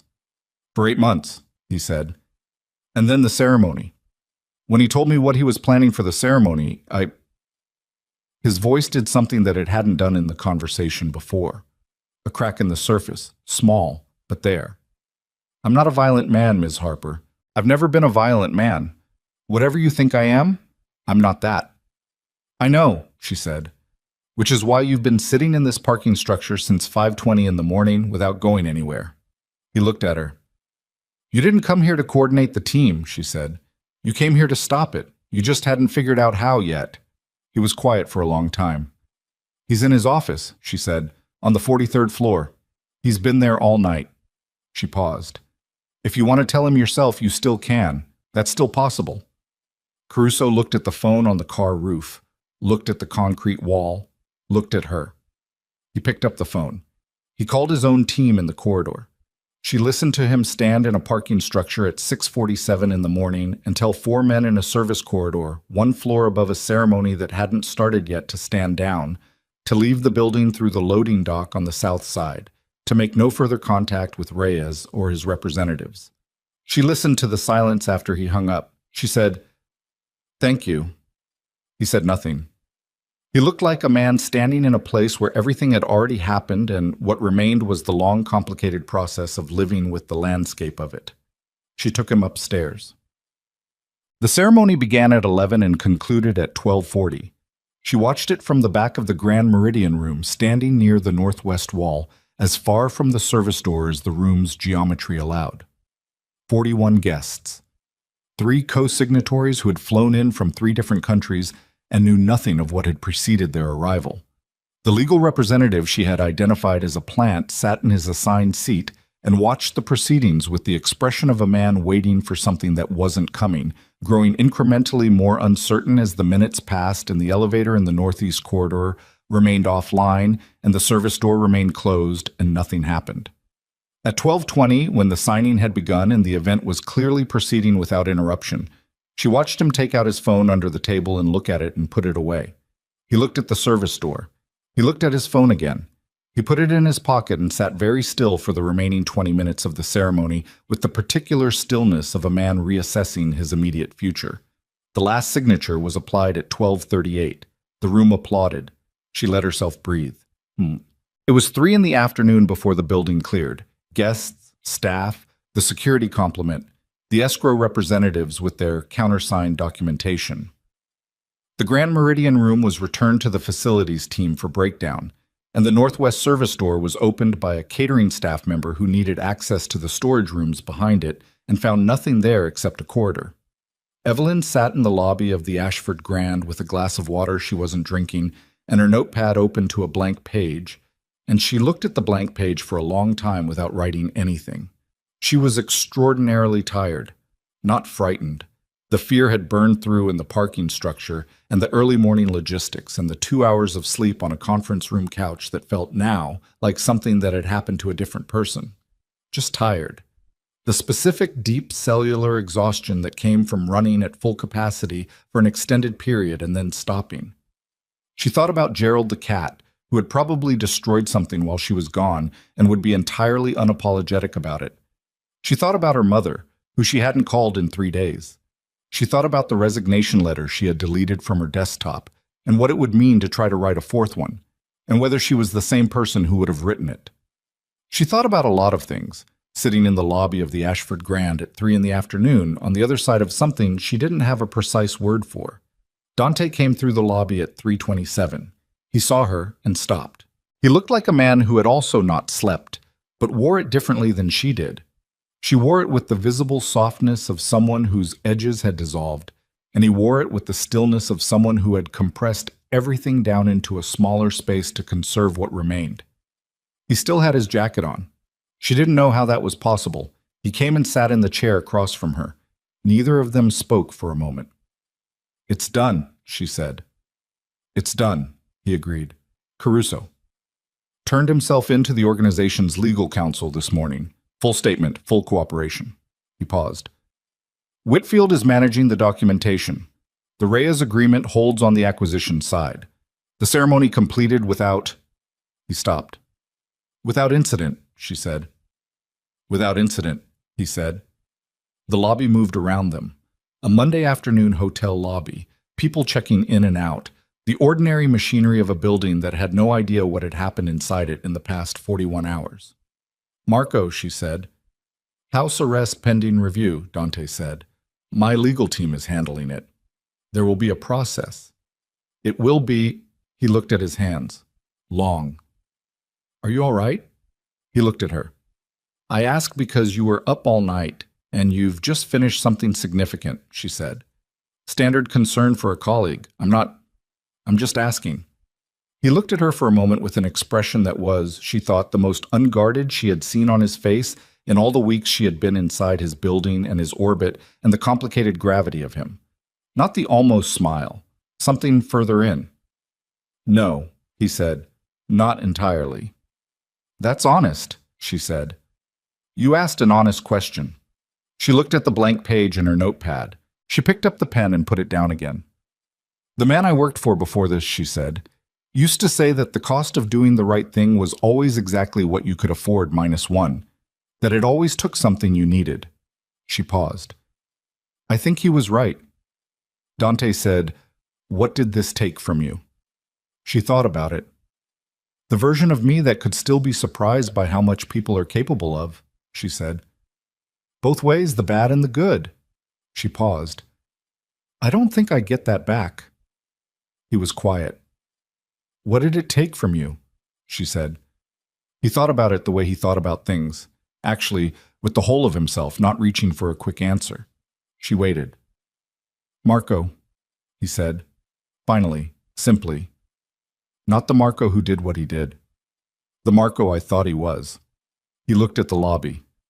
I've been replacing my understanding of the past 11 years with something smaller and less comfortable, and I'll be doing that for a while. Yes, she said. You will. He looked at her. I'm not going to tell you it's all right, she said. It isn't. He made choices that put people in danger, and he did it for 8 months while you trusted him. That's not something that gets resolved quickly. No, he said. But he also sat in that office and gave us everything, she said. He didn't have to.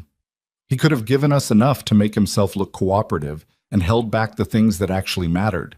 He didn't. He gave us Caruso. He gave us the ceremony plan. He gave us the financing covenant. She paused. People are not one thing. That's exhausting, and it's also true. Dante looked at her. You're very direct, he said. I've been told that before, she said, usually with less positive framing. I'm not framing it negatively, he said. She looked at him. He looked at her. The lobby moved. Your mother, he said, after a moment. You haven't called her. She looked at him. You mentioned her Sunday morning, he said. You said you hadn't called in 3 days. She had said that. She had said it in passing, the quiet half-sentence of someone speaking aloud a thing they'd been carrying. She had not expected him to keep it. She'll be worried, he said. She worries anyway, Evelyn said. It's her primary hobby. Still, he said. She picked up her phone. She looked at it. She put it back down. Not yet, she said. I need to be a little further from all of this before I call her. She can tell when I'm inside something, even through the phone. He said, She sounds like someone worth worrying about you. Evelyn looked at the blank page again. She is, she said. The weeks that followed had the quality of an aftermath, not an ending exactly, but the particular terrain of a landscape that has been significantly altered and is still settling into its new shape. The regulatory filing was approved without challenge. The merger closed. The 3 international subsidiaries moved into the new structure, and the relationships Dante had been protecting through all of this were, for the first time in 8 months, no longer exposed. The Reyes Consortium began its 75-day divestiture process. Whitfield documented it. The minority stakes unwound. Caruso's full cooperation with the internal legal process resulted in a resolution that Evelyn was not privy to in its specifics, and she did not ask. She had learned, in 11 weeks and then some, the geography of what was hers to know and what was someone else's to carry. Marco's situation took longer. It moved through its process in the way these things moved, with the accumulated weight of 8 months and the specific legal architecture that Whitfield built around the cooperation agreement. And what it arrived at was not what anyone might have designed as a clean outcome, because there were no clean outcomes available, only honest ones. Marco knew the difference by the end. Evelyn moved her desk back, not to the old workspace on the lower floor.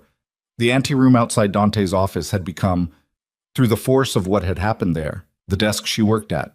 She moved her things back into it properly, organized the space the way she organized all spaces, with the specific deliberate attention that made things findable when you needed them fast. She bought a new fitness magazine for the bottom drawer.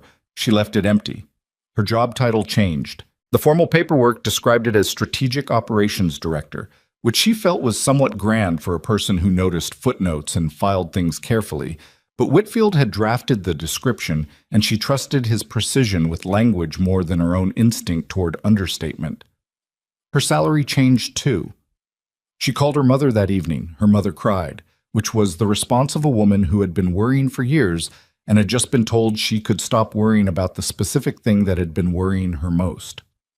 They talked for 45 minutes. Her mother asked about the job, and Evelyn described it in terms that were accurate without being complete, which was, she had come to understand, a skill that her mother had been practicing on her behalf for her entire life. Gerald destroyed a plant while she was on the phone. She let him, quote, The second gala arrived in December, 2 months after the Monday ceremony, on a Friday evening in the same Ashford Grand Ballroom, where, 11 weeks and a lifetime earlier, she had stood with an empty tray and a borrowed handkerchief and the specific terror of someone who has just ruined everything. The Moretti Foundation event. Black tie. Crystal chandeliers. 500 guests. A string quartet playing something European and dark at the far end of the room. She was wearing a different black dress. This one fit better. She had bought it specifically for the occasion, which was itself a kind of answer to a question she'd been approaching obliquely for 2 months. She was standing near the bar, not with a tray, not in any position that suggested she was carrying anything, when one of the servers caught her eye from across the room with the universal expression of someone who needed help and had selected the nearest available adult. She saw what he was pointing at. A tray, a full tray of champagne glasses, and the adjacent table that was 3 steps away and the short distance between them. She looked at the tray. She looked at the distance. She looked at the ballroom, at the 500 people, at the chandeliers, at the room where all of it had started. She picked up the tray. She took 3 careful steps to the adjacent table, set it down without incident, and stood back. The server appeared beside her. "Thank you," he said, with the genuine relief of someone who had expected disaster. "Sure," she said. She was looking across the room. Dante was at the central table, standing, and he was looking at her with the expression that she had catalogued and cross-referenced and filed very carefully in the part of her that kept the things that mattered. Not the composed expression, not the chess player's eyes, but the thing underneath. The specific private thing that was actually him. He crossed the room.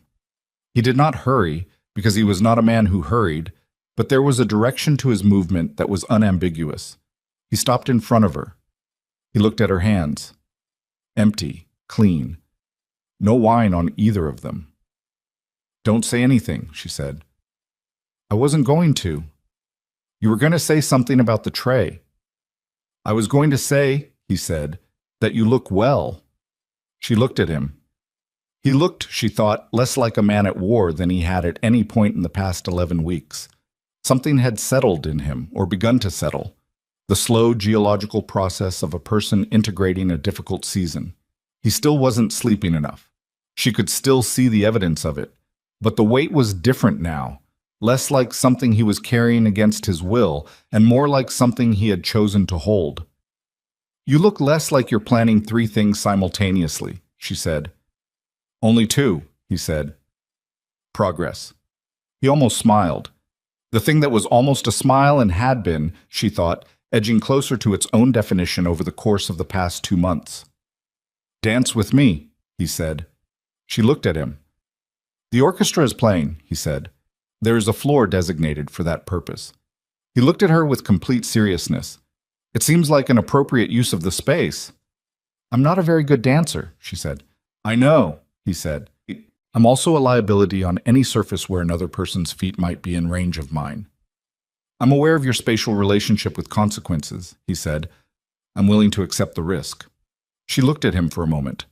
At the ballroom, at the room where she had been terrified and then useful and then something she hadn't finished naming, at the room where it had all started. "All right," she said. He offered his arm. She took it, and they walked onto the floor, and the orchestra was playing something that was dark and European and not particularly suited to anything she would have described as dancing, but they moved to it anyway, the way you move through things. Not perfectly, not without effort, but continuously and in the same direction. She stepped on his foot once, early. He said nothing. She said, "Sorry." "Don't," he said. They kept dancing, and he was close enough that she could see in the light of the crystal chandeliers the particular quality of his face at rest. Not composed, not gathered, not the architectural stillness that he wore through hallways and boardrooms and difficult rooms. Just his face. The lines around the eyes and the jaw, and the evidence of a man who had been many things in his life and was currently, in this specific moment, choosing to be here. She thought about the handkerchief, about the 5 words, about a tray positioned by someone else's intention and the specific chain of events that followed from a quarter second of coincidence, or something that looked like coincidence until you looked at it from far enough away, and it looked like something else. Not destiny. Not anything as clean as that, More like the accumulated result of a particular kind of attention, meeting a particular kind of need at the exact moment both were present. She thought about her notepad, about the fitness magazine, about the post-it on a footnote nobody asked her to notice. She thought about what it cost, what it took, what it returned. She thought about her mother, who was doing better this month than last, whose voice on the phone had sounded like itself again, rather than the careful, restrained version she'd been hearing for 2 years. She thought about all of this while she danced with a man who was holding her with the specific, deliberate attention of someone who understood that what he was holding was not replaceable and was choosing not to be careless with it. "Dante," she said, quietly enough that only he could hear. "Yes." "The suit," she said. "I still owe you for it." "No," he said. $11,000 is—" "No," he said again, and the word was final without being hard, the kind of no that is also a different kind of yes. She looked up at him. "You gave me back my organization," he said. "You gave me back something I thought I understood about the people around me, even when what you actually gave me was a truer and harder version of it." He paused. A breath. "And you did it by noticing things nobody asked you to notice, and filing them somewhere useful, and carrying trays when you shouldn't, and being exactly the kind of person that every room underestimates until it's too late to correct the assessment." She looked at him. "I'm not good at this," she said. "At what?" "At whatever this is." She made a small gesture that encompassed the dancing and the chandeliers and him. "I'm better at footnotes." "I know," he said. "That's what makes you good at this." She thought about that. She thought about the version of herself who had stood in this same room 11 weeks ago with an empty tray and the certain knowledge that she had ended something, her job, her income, possibly something more fundamental than either of those. And the version of herself who was here now, in a better dress, having not dropped the champagne tray, standing inside the life that had grown from that specific, accidental collision. Not a clean life, not a safe one. Not the kind of life where the filing was orderly and the footnotes behaved and nothing moved when you weren't watching it. But hers. "The filing," she said. "The merger documentation. I looked at the final registered terms today." A pause. "The subsidiary restructure creates a governance board with 3 independent seats." "It does," he said. "Those seats require appointment." "They do." "I have opinions about the qualification criteria," she said. He looked at her. "I'll need to see the draft criteria document," she said, "before it's finalized, if that would be appropriate." "I'll have it on your desk tomorrow morning," he said. She nodded. They kept dancing. The ballroom held 500 people, and the particular kind of noise that 500 people in a good room produce.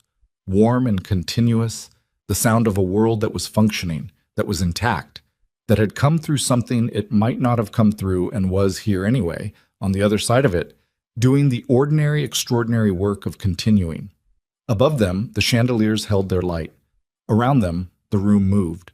Outside the windows, Manhattan did what Manhattan always did. Enormous and indifferent and brilliant and loud, generating the future the way it always had, without asking anyone's permission. She was not afraid of any of it. She was tired, and she was not perfectly suited to this world or its rooms or its particular demands, and she stepped on his foot one more time before the song ended, and she said sorry again, and he said don't again. And she thought, very quietly, in the part of herself she reserved for things that mattered enough to be kept without writing down. This is what it feels like when the right thing costs exactly what you can afford. And then the song changed, and the room changed, and they kept dancing, and that was enough. That was, in fact, exactly enough.